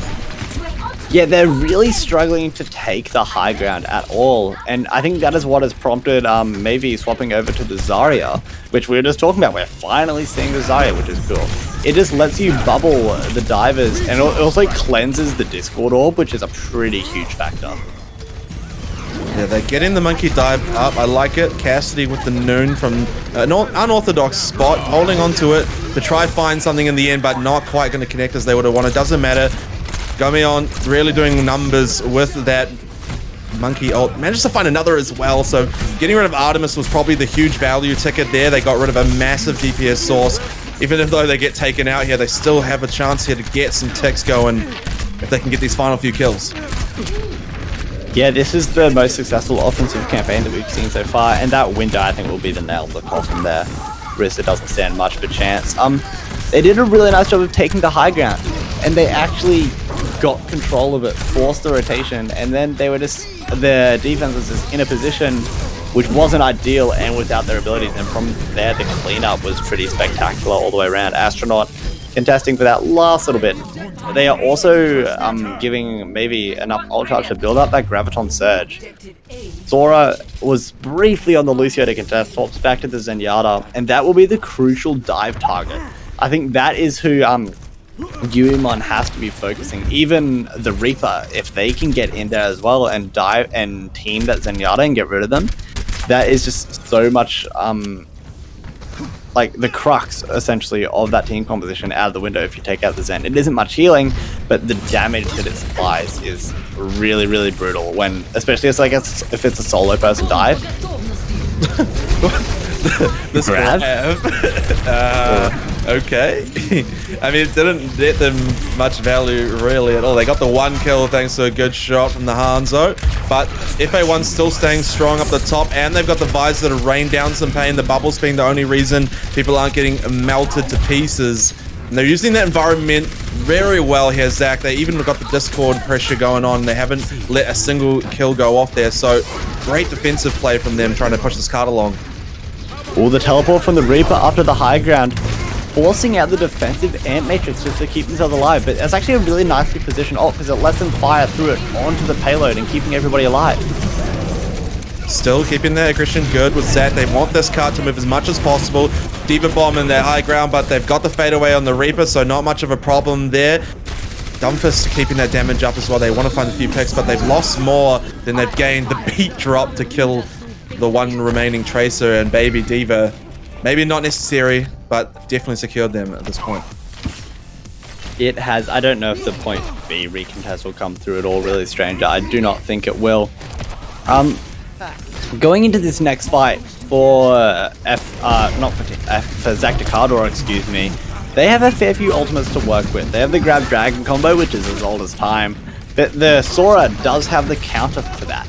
So I think the strategy might be to try and force out the Transcendence with something else other than the grab, and then grab after the Transcendence is gone. But nope, they just opt to use it straight away.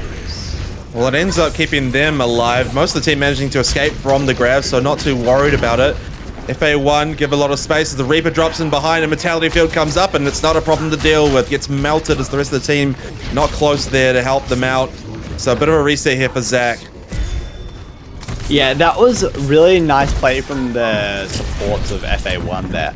Because when the grab came out, they only used the Transcendence, saving that second defensive ability of the Immortality Field for that next kind of micro-engage where the Reaper was going to use their ultimate. So they always have something up their sleeve to play that defensive card to keep everybody alive. Really nice play from the supports. Yeah, they still haven't managed to break through and really put pressure on Sora, who's basically having free reign. It's giving them a lot of power. They've split Zach now, but haven't found the picks just yet. Still keeping it strong on the front line as Monkey jumps right into that back there, finally putting some pressure on. But the team's looking after their supports nicely. The Diva Bomb goes right to the back, but the Rooms thought they were going to cover them, but it wasn't enough. The 3 are found from Astronaut. Wow, that just absolutely ends the fight right there. Oh, that was such beautiful placement of that Diva ultimate, Stranger. It slid down the wall into such a position where it actually had line of sight into the room where everybody was hiding. Such nice positioning there. Luck or skill, not too sure. Either way, it was a fight-winning ultimate, and it has put themselves in a situation where they still have ultimates going into their potential last fight of this defense. They go full on the Monkey, although the anti is massive. The damage output they put on to Gomi on there, brutal. Bob goes into the back as well to disrupt. They got a Reaper clone to bring the pain as well. Man, they are throwing everything at the ball because they know winning the fight right here cleans it for them. They use the ult to clean out Kitten on that Reap there, not having a fun time at all. Gomi switches to the ball to just try and make sure that the touch can happen with 10 seconds left. They're being put under so much pressure that they might even be able to stay alive long enough to touch with that Discord Orb. They absolutely will not. That must have been so much damage from the Discord Orb and the Echo Focusing Beam. They still have ultimates to use here. The defensive support ultimates will essentially win this fight here, Stranger. Yeah, completely mitigated out by the Grab Dragon, gets shut down by that same Tranquility that ends up protecting them from the Reaper ult too. So the support ult's absolutely clutched it out for them. Oseki has got the beat drop to give a little sustain on this car, but they've just got the number advantage there for FA1, who are melting through them slowly, especially with that Discord orb. That's just brutal to deal with. And you can see them taking it home there nicely. Yeah, it did well. Pretty solid defense on point C there. Astronaut with another 2-person bomb, just for the heck of it. Why not? Yeah, really nice play. And briefly there, Astronaut, excuse me, is doing a really good job of validating why they are playing D.Va, because they're absolutely finding value out of those ultimates.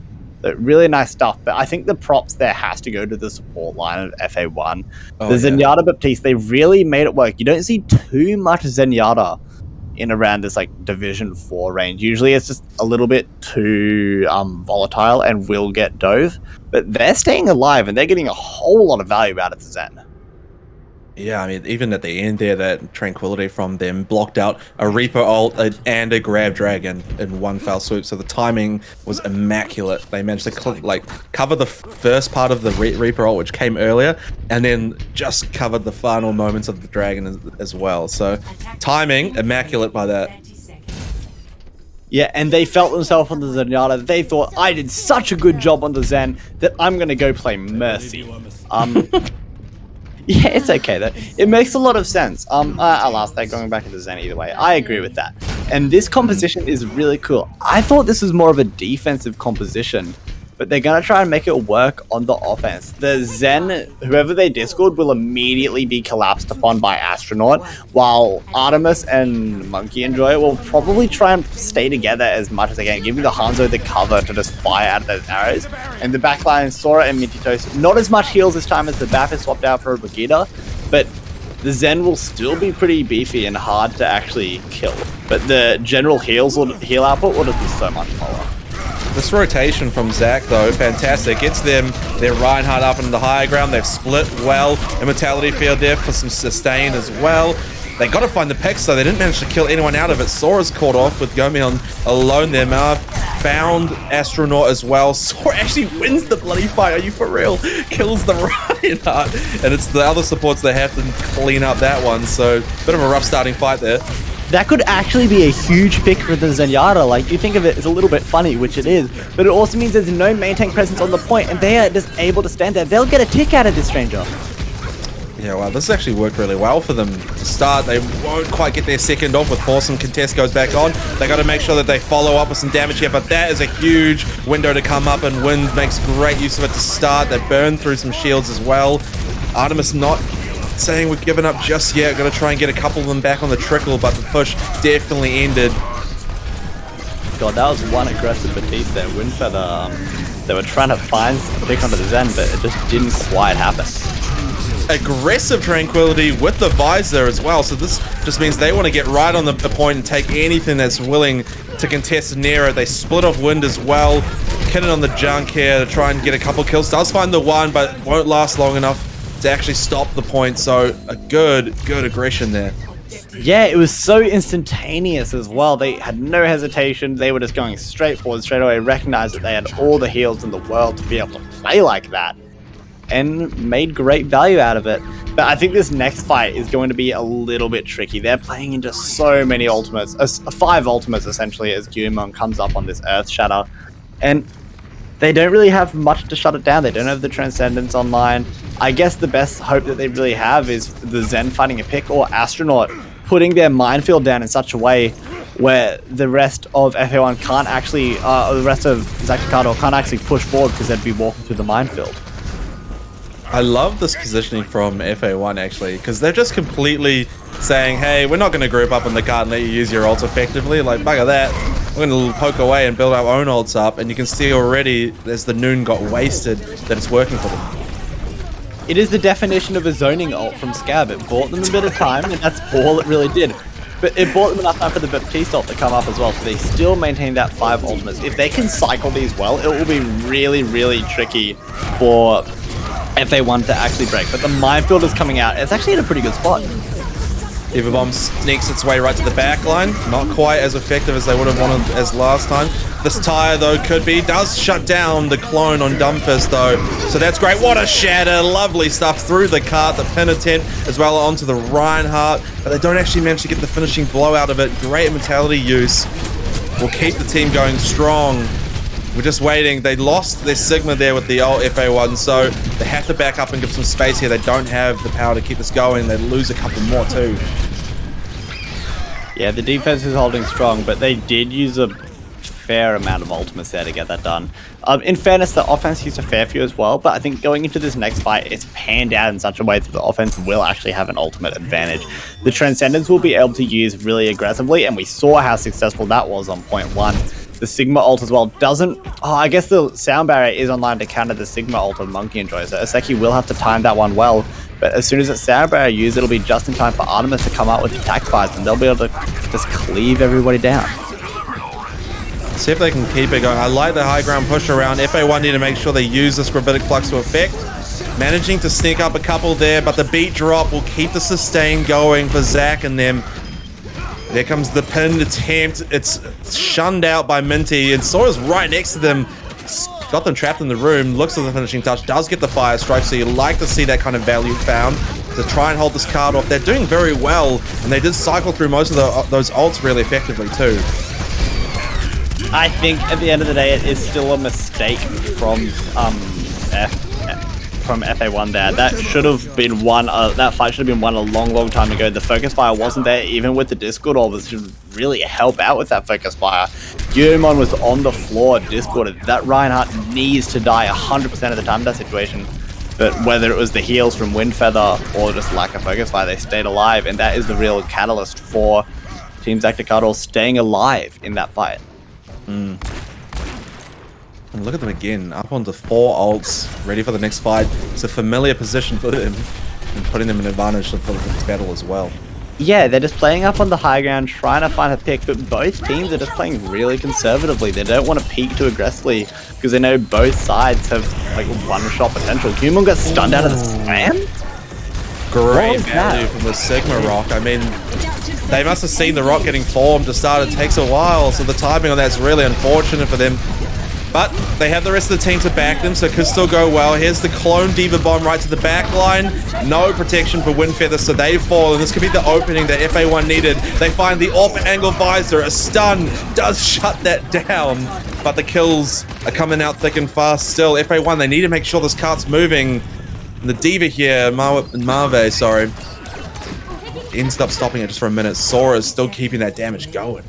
That was a really heads-up play by Scab on the Cassidy, finding the ulting soldier and shutting them down. It wasn't enough, but still, the fact that that ultimate from Artemis could have been so much bigger than it was.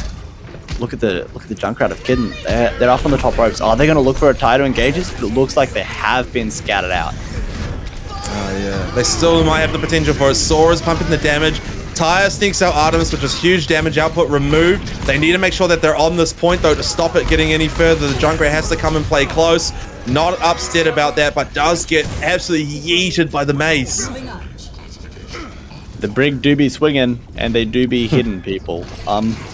It's pretty much nearly a full ultimate reset going into point C as Scab uses that opportunity to swap over to the Hanzo. I think the Hanzo should be a pretty good pick here. They're up on the high ground.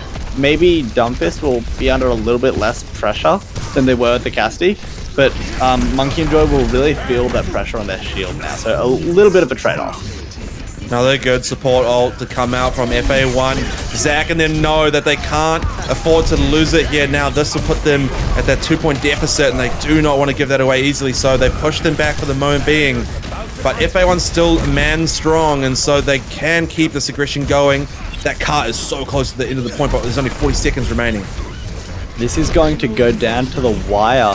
But there's somebody from the defense that actually needs to touch, and it will be Malve on the Sigma. That's a shatter! Oh, massive hits the 3 of them. They follow up with the damage as well to clean out a couple more. The second tank there taking good advantage of those fallen players, even with the minefield behind them.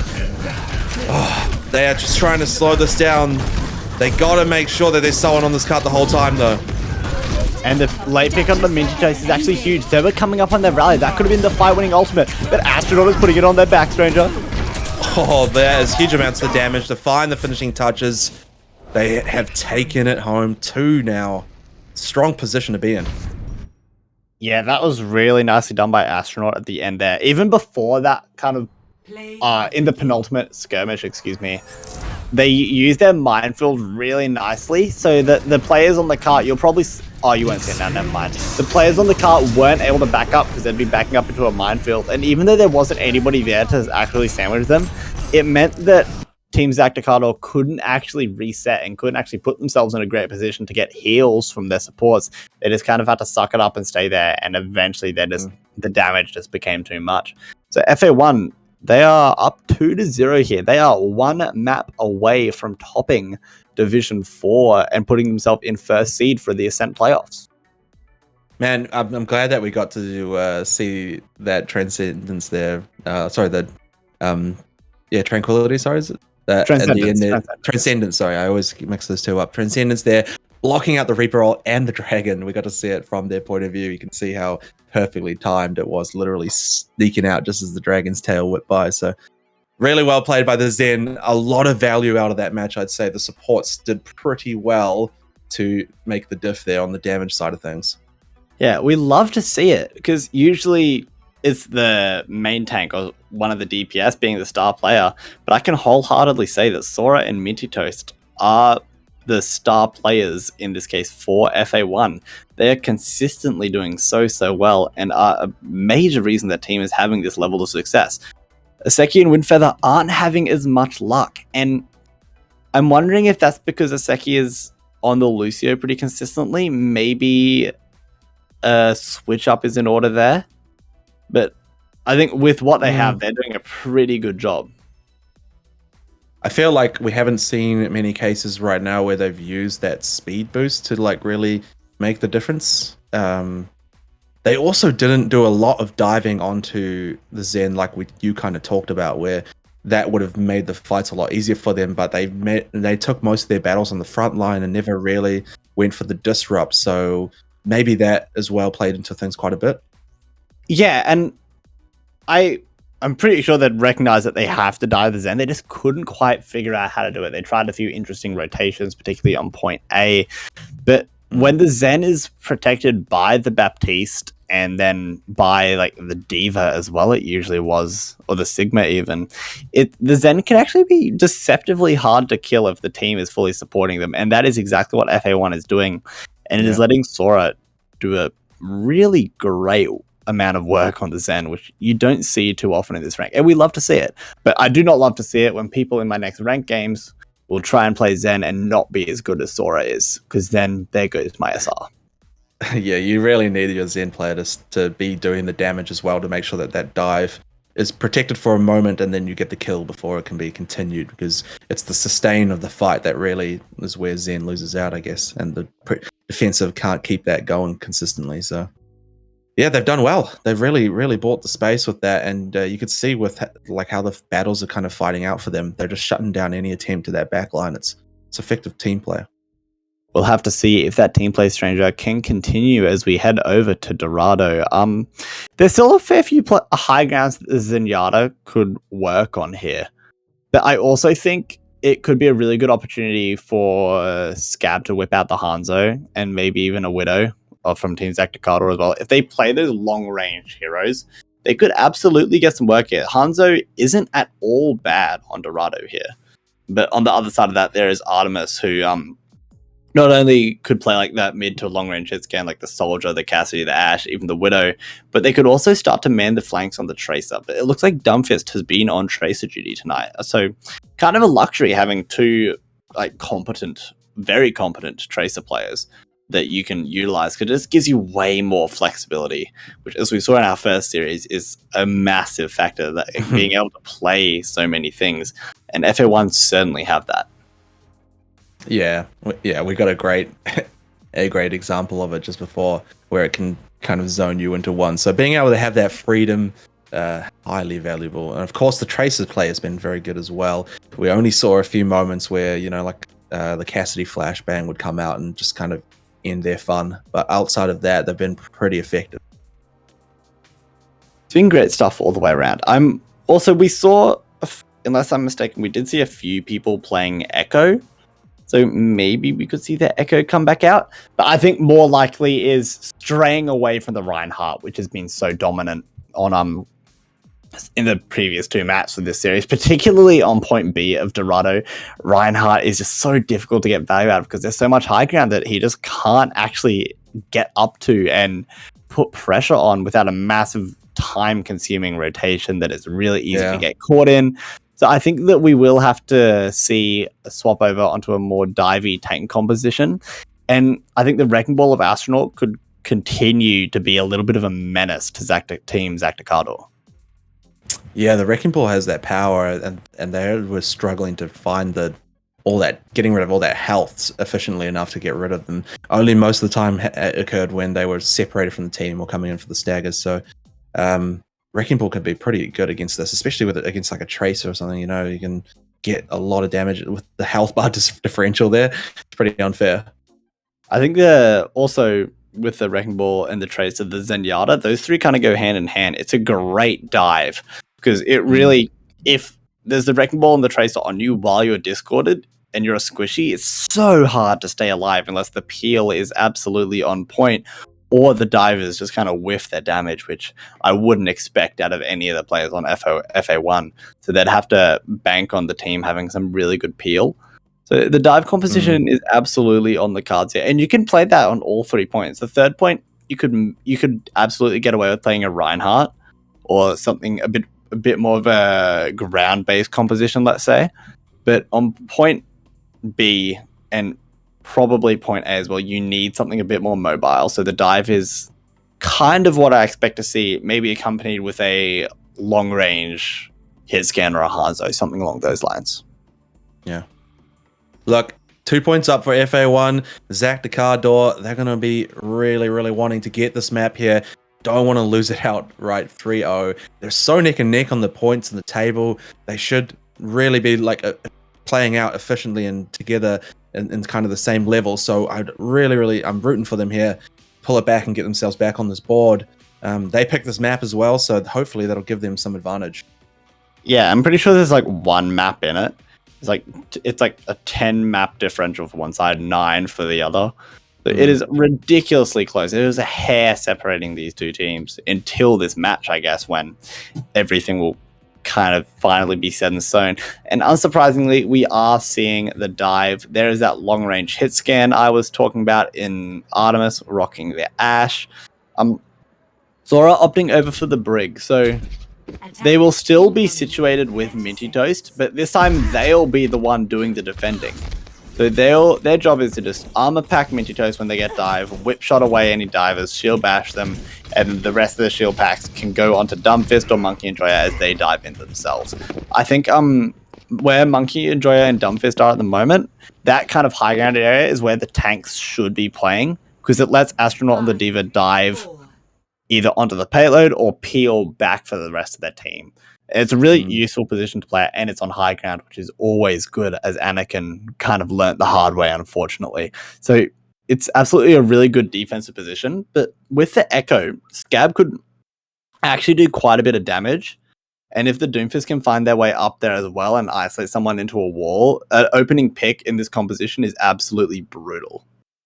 Yeah, a lot of weight onto the shoulders of Artemis to try and make sure Scab doesn't get that freedom moving around, and they're also going to have to be watching out for the Doomfist, you know, so it's going to be a lot of pressure on that DPS line defensively.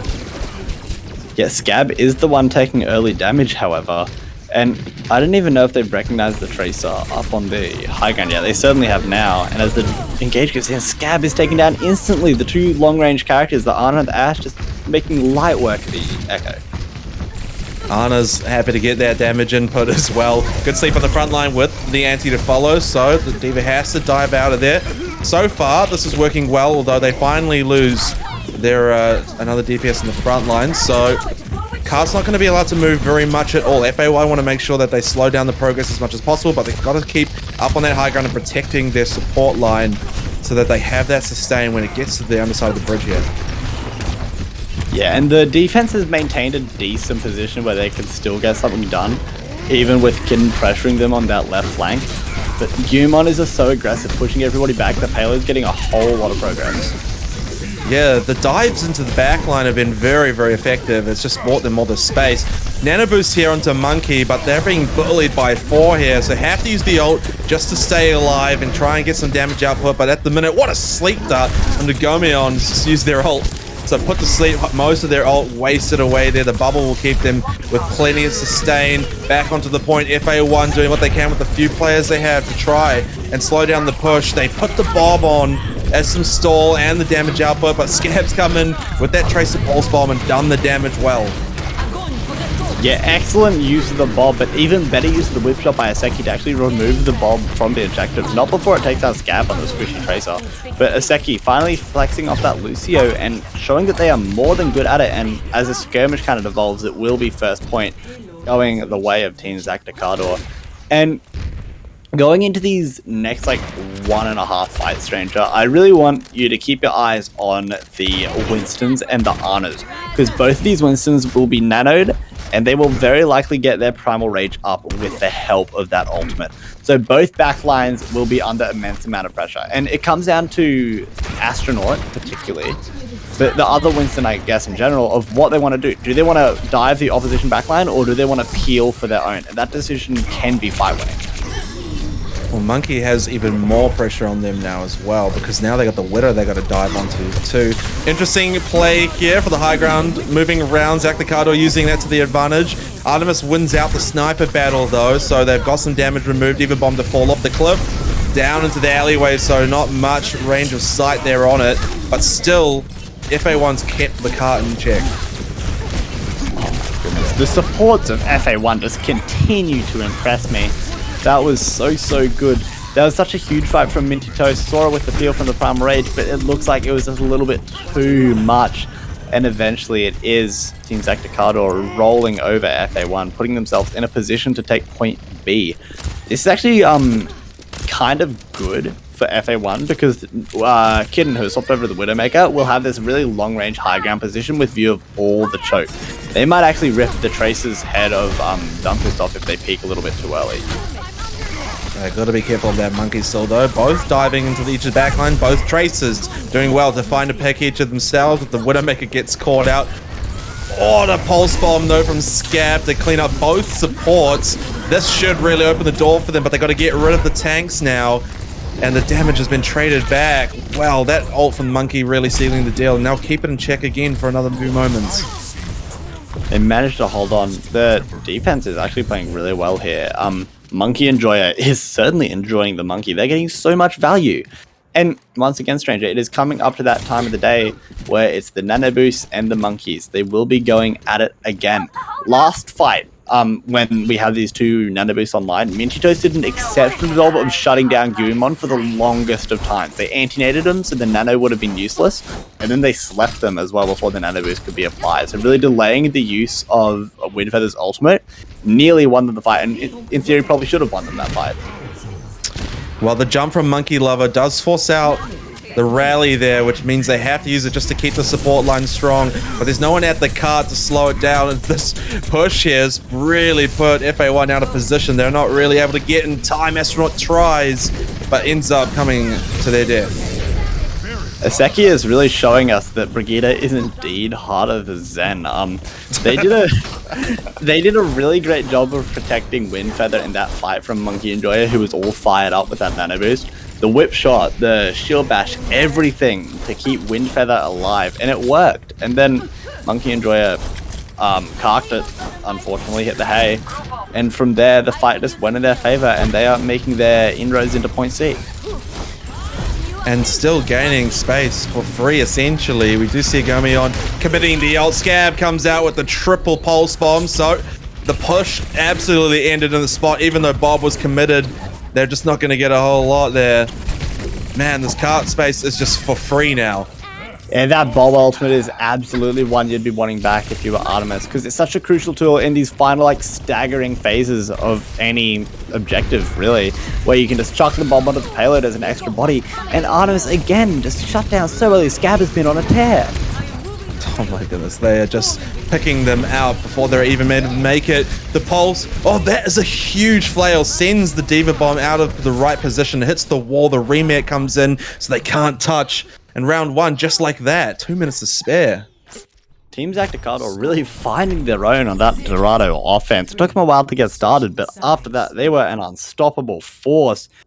Such good play from them all the way around. The question is, will they be able to reciprocate it on the defense? I think a huge amount of credit has to go to Scab on the Tracer. They did a wonderful job. Multiple, like 2-3 person pulse bombs in there, which isn't an easy feat. One of them looked like it was completely unassisted as well. It was just everybody grouped up in the hallway and Scab pounced and landed a 3-person, which you don't see every day of the week. And I guess that is one of the weaknesses of when you're playing Brigida, and then you have the Ash with them, and then the Ana as well. If they're all grouped up like that, a pulse bomb will absolutely wreck them. And Scab did a great job of exploiting that. On the defense, though, not opting for the Tracer, instead for the Ash. Makes a lot of sense. Just that extra security in case they do want to whip out something long range like a Pharah or an Echo. Even a Widowmaker, Scab can provide pressure against that. Really safe pick. And also Dynamite onto the payload is huge to get up Bob. We've talked about that already. Aseki and Windfeather, they've been playing really well as a support duo. On the Brig Ana, I'm a huge fan of how they've been playing. It's been super effective. Aseki has been clean on the Brigida, keeping Windfeather alive from the dives. And if that keeps on happening, they could very well keep themselves alive in this series. Yeah, definitely. I think that Ash gives them that power for any flying enemies, which is probably a bit of a worry at this beginning part of the map. If they won changing their door of exit, I mean, that was a bit of time burnt there. Oh, no, they came out the underside door on a Bristle Hog to try and get a pick onto the Winston, and then went back and swapped. Right, okay, so there's the strategy to a great anti there from onto Gomion, and Artemis capitalizes well on it, but then meets the wall very quickly in trade. Yeah, and eventually that pick onto the Winston is found, and Yuma will have to make their way back to the spawn. And because that other Winston isn't there, Monkey Enjoyer is just allowed to run wild, and the defense is just corralled into this courtyard area of point A, and they aren't really putting much pressure on the payload whatsoever, but maybe it's going really aggressive trying to farm up that Graviton Surge active. They need to make sure they don't go too far and get picked off. I like that they managed to get Monkey back nice and quickly. They just gave some space, didn't want to lose any more picks there. Now they make another attempt at that backline dive, but the double support pressure plus the tanks coming back to keep that going. It's in a rough spot for the rest of the team to join in. They do manage to get the unmech going on there, and they got the nano boost on now, but Artemis is the one doing the damage output. Zacticado doing what they can to slow the cart. They finally have a bit more of a holding here. And they put the Monkey back in with that nano boost again, the bubble as well, but the sleep still lands. The supports for FA1 are popping, and there goes Monkey. Artemis pops the ult as well, but it almost wasn't necessary since Monkey Enjoy just cleaned up field. Yeah, great fight from them all the way around. That will almost certainly secure them point A. And because they won point A so decisively, they do have enough time. You can see Artemis and basically the entire team sprinting to try and get that high ground, because that controlling high ground is so important here. So now we will have Jules across the two corridors overlooking the end of point B. So a very progressed fight, and the rally used to save the Monkey. Oh wow, they managed to pick up Oseki. The grab comes out in an attempt to block out some form of damage, but this fight is looking pretty rough for them. The pulse bomb lands just as they could have wanted onto Mad, but the Bob's done a lot of work here. Cart's still rolling though. Yeah, and that's the really important thing. The payload is absolutely still moving, which the objective is the most important part of this video game, and they're making really good use of that. Even with the anti on the payload, the bomb will just get them even more progress. So this has worked out really, really good for the side of Team Team FA1, excuse me. Yeah, Zacticado have that high ground. They go for the boot to try and get Monkey Lover away. The rally's used just to survive, really. But the team's walked up behind them. Ouch, Artemis hitting a great shot there to make sure they find the value. There comes a nade as well to win out the Ana battle. So the space just continuously being taken here. It is, and it looks like Yumon is finally putting a little bit of defensive pressure on that backline, but not for long before the supports roll them. And that's what I've been saying. The Brigitte is just such a pivotal tool in countering the Winstons of both compositions here. So Sora and Aseki really have a high task ahead of them. Aseki gets the nano boost on to keep the sustain on, managing to do a bit of damage and stall as much as possible. But there's definitely got the numbers there. Oh my goodness, that Noon just gets shut out of it. Artemis says, eat this rocket. That's your breakfast right there, mate. No Noon value either. Just huge stuff. They get the rally going here as well. So FA1 really just saying, this is our point. Let us have it already. The Bob is a zoning ultimate again from Scab. But it's actually a really effective one. Like, jokes aside, that was a very good ultimate. It just wasn't quite enough, as more ultimates are popped by FA1, and that is what puts them into point C. And the time bank is very much like, they can even this out and get very similar time banks here. But I wouldn't at all be surprised if Team Zacticador find their footing here on this defense and really pull something out and just hold them and wind a lot of time at the clock, which is pretty easy to do in these parts of Dorado. The defense is on the high ground though, so that gives the Cassidy of Kitten a lot of room to work and just flashbang the Tracer if they get too close. They went for it there, but Dumpus was just out of range. Gamion uses the whole monkey ult to pretty much get rid of Artemis off the map, pushing them right back. The bomb, not so effective there from Astro, unfortunately, so the fight really going in Zacticador's team favor. No, they aren't. Oh, they did have a good time of it, excuse me. They did a great job, and I'm just absolutely perplexed how Artemis fell off the map, because when I looked at the Winston, they were like way into point C with no environmental kill potential nearby. Monkey had yeeted them long ago and jumped back into the team fight. Okay. Yeah, that makes a bit more sense. That I was like, where's the secret cliff that I've never seen? Is this a thing that they're adding to Overwatch 2 or something? Look at this positioning of the Cassie. They're going to try and go through a flash through the choke and then probably grab immediately after it. It's flashbang the Diva and then launch that Graviton. It's successful. Yeah, this is the damage output they really needed. Lots of healing there to try and sustain. They've got the rally coming up as well, but the Noon zones them back into that corridor. They get the mech out there, very nice. The cart rolls a little bit there from the sneaky Tracer play, but still pretty in control here, Zach. They use up quite a few ults to make that happen, though. One little adjustment that we have seen from the side of Team Zacticador throughout Dorado in particular is the nano boost target. Windfeather has been more often than not actually nano boosting Aseki just to keep them alive, because they were under a huge amount of pressure and they would have died, and they really value that Brigitte sustain so much that they trust Yumon enough to go nanoless, I guess, and still get a lot of value out of it. And instead of opting for the Brigitte, another huge whip shot keeps the monkey off the high ground while nano. That's so much of that ultimate wasted. Yeah, and then put to sleep to follow. Oh my goodness. It's just a hard time being a tank, man. I wouldn't want it on anyone. Has to use the ult here to get some value. And man, that support play has just been fantastic. Yeah, really. Another sleep. Oh, I feel so bad for these main tanks. They're having an absolute stinker of a time. But Windfeather still might get caught out actually, but maybe as body blocking them, keeping their supports alive. The play around these supports is really what has defined this entire series, really, and it has been an absolute joy to watch. Going into this next fight though, maybe he does have that Graviton third. That could be the cleanup here. They do have to be careful, however, of the defense matrix of Astron. Yeah, this has been a good chance to get a couple of cheeky kills, slow down the push where possible, but Minty's gone full DPS on us and gets the two of them out of it, so that opens it up here for the cart to just roll a bit more. There's not really many people around.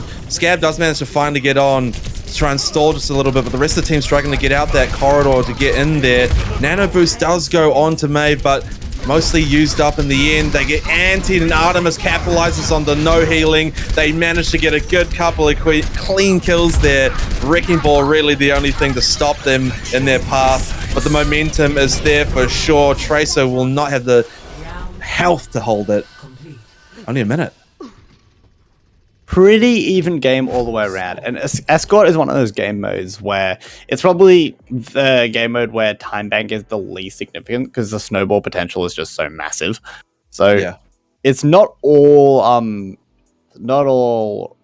what's the saying, rain and something. I don't know. It's not all bad news, I guess, for FA1 here. This map is still absolutely winnable for them. Really quickly as well, in that last fight where Aseki and Windfeather didn't get value, that is where they lost.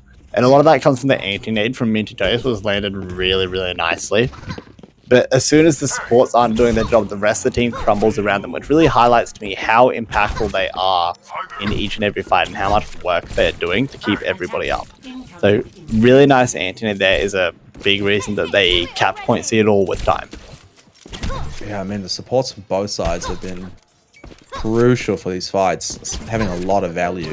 DPS are really just trying to capitalize on any of those openings that they're getting made by their supports. So when that happens, you can see the value coming out thick and fast. The defense here is looking kind of similar, opting for the soldier instead of something like an Ash. It's amazing. We've seen a surprising amount of soldier tonight. What does this sim tell you? All the way under. They do spot the rotation out, but they are not in good position to defend it. I like this from FA1. They find nothing out of it though, because Gomion's got right onto it nice and quick. This is the kind of defense you like to see. And they made sure they've split actually here, FA1, which is going to cause them to get some trickles. They do manage to find the one, but... Yeah, that started off really promising. They had the composition for it as well. The Moira should have kept everybody alive in that situation. I imagine the bubble from Guillemon separated the heals there. They just weren't able to get them off. And the dive was just too impactful. But we're going into final fight territory already.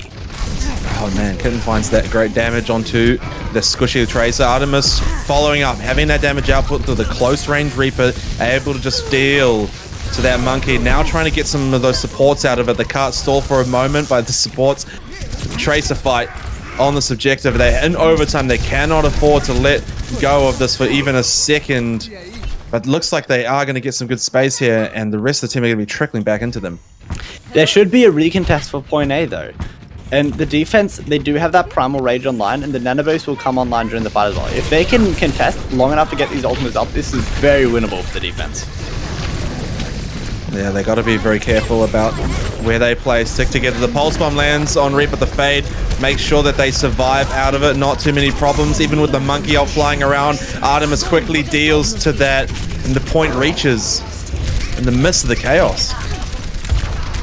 Yeah, the checkpoint being met is so brutal. I think the fight could still go either way, but the offense is just managing to hold on, and they do get past that point A checkpoint.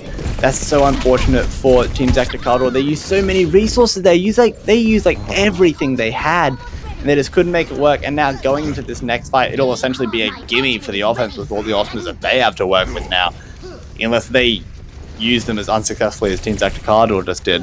But they will make significant inroads into point B. Ouch, Artemis quickly shut down this Diva Bomb right to the back line. Mostly blocked off, not a problem at all, so they'll be fine to get back on. Overtime almost trickled there. The last moment, it was still just kept in check, but the rally comes up, and they have so much damage and healing, that'll just absolutely dominate the point. They got so much space there from winning that earlier fight. Yeah, it was a really great play by the defense as well. Again, it was Aseki with that rally that really won that for them there, when I thought that they shouldn't have been in a position to win that at all, but the Regina got a whole lot of value, but now Dorado will be decided in this next 2-3 minutes or so here, Stranger. Maybe even a bit longer. The time will certainly go into overtime. I don't think they can complete in just under 3 minutes up to that far. I don't think it's actually possible. But ready for battle. Oh god, it's in a position where FA1 can absolutely take the series here, because their push wasn't bad, especially with a minute left. Yeah, they did really, really well for the resources that they had to work with. It's a shame they didn't get further. But on the defense here, they're going to try and keep the payload in check, and to do that, they've chosen the Reinhardt here. A bit of a deviation from the norm. We've been seeing a lot of Winston throughout this entire map, And this actually makes a lot of sense. This is so smart because now they'll just be able to hold on the payload, contest it straight away. And this is what I was talking about earlier on in the night, about being able to get like 2 fights on A if you hold really far forward. And that's what they're doing. The Brawl could absolutely chew up this composition if Team Zac isn't careful. Oh, they had no idea as well. Aggressive in, but they've actually found the damage they needed. They've walked right into the trap. Minty's gotten bumped out here, probably to fall as well. Good play from the DPS there. And the time stall just not working. That was a risky maneuver to try out. Yeah, but you could still classify it as successful. They shaved 20 seconds off the clock, at least. And they'll still have easily enough time to recontest A once, maybe even twice at this rate. So, especially with the Lucio on the field, but in saying that, they have swapped over to the more traditional monkey composition. Makes a lot of sense. Kitten, on the Reaper is going to do a lot of damage to these tanks, so they'll have to watch out for that. Yeah, if they can play to that cart well, they really pull the monkey back. That's some good positioning play and good grouping from Zac in there, but Artemis finds the shots right onto Gomian, and they follow up with the DPS damage as well. The Reaper's removed, so now Monkey can play for free as they'd like. Sora's getting in amongst the damage. So, backing out, they're going to go for the regroup here, Zac. Yeah, they still have time to utilize though, and they have so many ultimates. They have time to build up those ultimates as well. Going into this next fight, they have so much to work with, but really crucially, as always, is going to be that Nano Primal Rage. The question is, how is the defense of FA1 going to counter this? Because the Reaper just firing into them alone does a lot of damage, but it isn't actually enough to fully negate that ultimate, especially when the Nano boosted.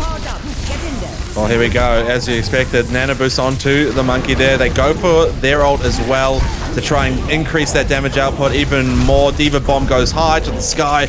No value for them, unfortunately. So Monkey Lover going to be wishing that they had that again in a second, probably. Still, we're down to a minute. The stall has been great. The grab comes out. Anti's on both the tanks, so they're going to have a terrible time there. Sora, though, just trying to keep the stall going. Focus onto them does get them taken out. So this point, definitely going to be found. That'll be point A as well. There's no chance of a recontest here. But, it's close. Oh no, that's so unfortunate. Dumbfist doesn't quite get the forward spawn to take the high ground straight away, so there will be Tracerless for a quick minute here. But luckily the Tracer is very speedy, so they will get back. But the majority of the defense is able to hold the high ground, which is really, really crucial. So they'll be able to quite literally get the drop on their opposition as the payload comes to a more favorable position here. Keep your eyes on Oseki. They do have that rally, and Kitten, is coming up on that Reaper ult, but so is Artemis. So much is on the field here. There's the big play. They use that rally as we expected. Artemis with the ult on the point. Finds Oseki out the kill. That's exactly what they wanted. Reverse Reaper ult on getting rid of Sora as well. But unfortunately not as effective for the rest of the team. Astronauts found so much damage there on the objective. And this overtime just trickling away. Now it's going to be a desperate fight to get back on the point for Zac and them. And man, FA1 are looking solid with all their team there. They may have to make sure that they keep this damage coming though. Yeah, the spawns for the offense are so close that they could make it happen, but the bomb is just too much to deal with. Zoning everybody off the payload unless they want to get nuked. GG's are in the chat. That is a 3-0 victory for FA1. And in saying that, it is also a Division 4 title in ways of FA1 after a really strong performance tonight. Yeah, man, support lines really came to show on this round, that's for sure. Great play, great antis, the bloody... Oh, man, the BAPs we saw, I mean, the shielding, the rallies were clutch. I mean, the support players were really shineouts for me tonight, but well done, FA, to take it on 3-0. I thought it would be closer, but I'm very impressed. I think particularly Dorado there, the map score isn't really doing it justice how close the series was. Lijiang, there were a few moments where Team Zacticado was really on top of things. And they made some really good switches to keep themselves in that series so it wasn't a complete washout. Unfortunately, the scoreline doesn't really indicate that. But they played really well all the way around. Also, big props for them to coming in and being streamed late notice. That wasn't the initial plan, but they come on and put on a spectacular show for us as well. Yeah, for sure. I mean, to not be ready and then just have to know, oh, my match is getting watched suddenly. There's a bit of extra pressure on the side, but they definitely came to perform. So, yeah, great stuff. 2 3-0s tonight. We got What the Flop there as well, taking it home pretty nicely. So, great job by both of them to just clean up the competition and secure their spots. Yeah, man, that's us for the group stages. And then next week, we will have the semis, and the show will really be on the road there. Yeah, there'll be so much at stake on the playoffs. This is where all that money is actually handed out and earned, I should say, not handed out. It is earned after some hard-fought Overwatch across ASCENT, presented by AOEsports and beautifully streamed by Koalas Esports as well. So I think very quickly before we get into our final housekeeping stuff, we didn't actually award an MVP for Series 1, so I think we should for Series 2. God, I really want to give it to Sora. I think the performance on the Zen on King's Row was phenomenal. And on the Brigitte on King's Row, not on King's Row, on Dorado, excuse me, they were doing a wonderful job there as well. So my personal MVP is going to be Sora. Yeah, I totally agree. I mean, they had a field day on King's Row and other matches where they got to play Zen and not be dived on, which is like the dream for a support. So, and they made bloody good use of it as well. So I was impressed by them too. I'd have to agree. Yeah, great stuff all the way around. Honorable mention to the opposing Brig of Aseki as well. They did a great job. Scab on the DPS was great as well. Everybody in this series played so well. It was just really good fun to cast as well and to watch. This in general is just fascinating how the teams like interacted with each other. Yeah, it was cool to see What the Flop coming back after we had originally casted them week 1 and seeing some progress there and how they performed, considering that they were a new team. That was pretty fun to watch. So, yeah, impressive play from these divisions. Really was all the way around. And before we leave, we just have to thank a few people. AOEsports, all the people involved there, especially tonight, frantically rushing so we have all the information that we need, all the players ready. Cannot be appreciated enough. Abby on streaming tonight, spectacular as always. Stranger, you were a caster. I don't know who this Nikki Donnie is, but you were pretty sick. Cheers for that one. All the people in KE and AOE in general are just all phenomenal, and they all deserve a whole lot of love for putting these events together. Such a high quality production stream as well is not an easy feat, and this team has done an exceptional job of putting it all together.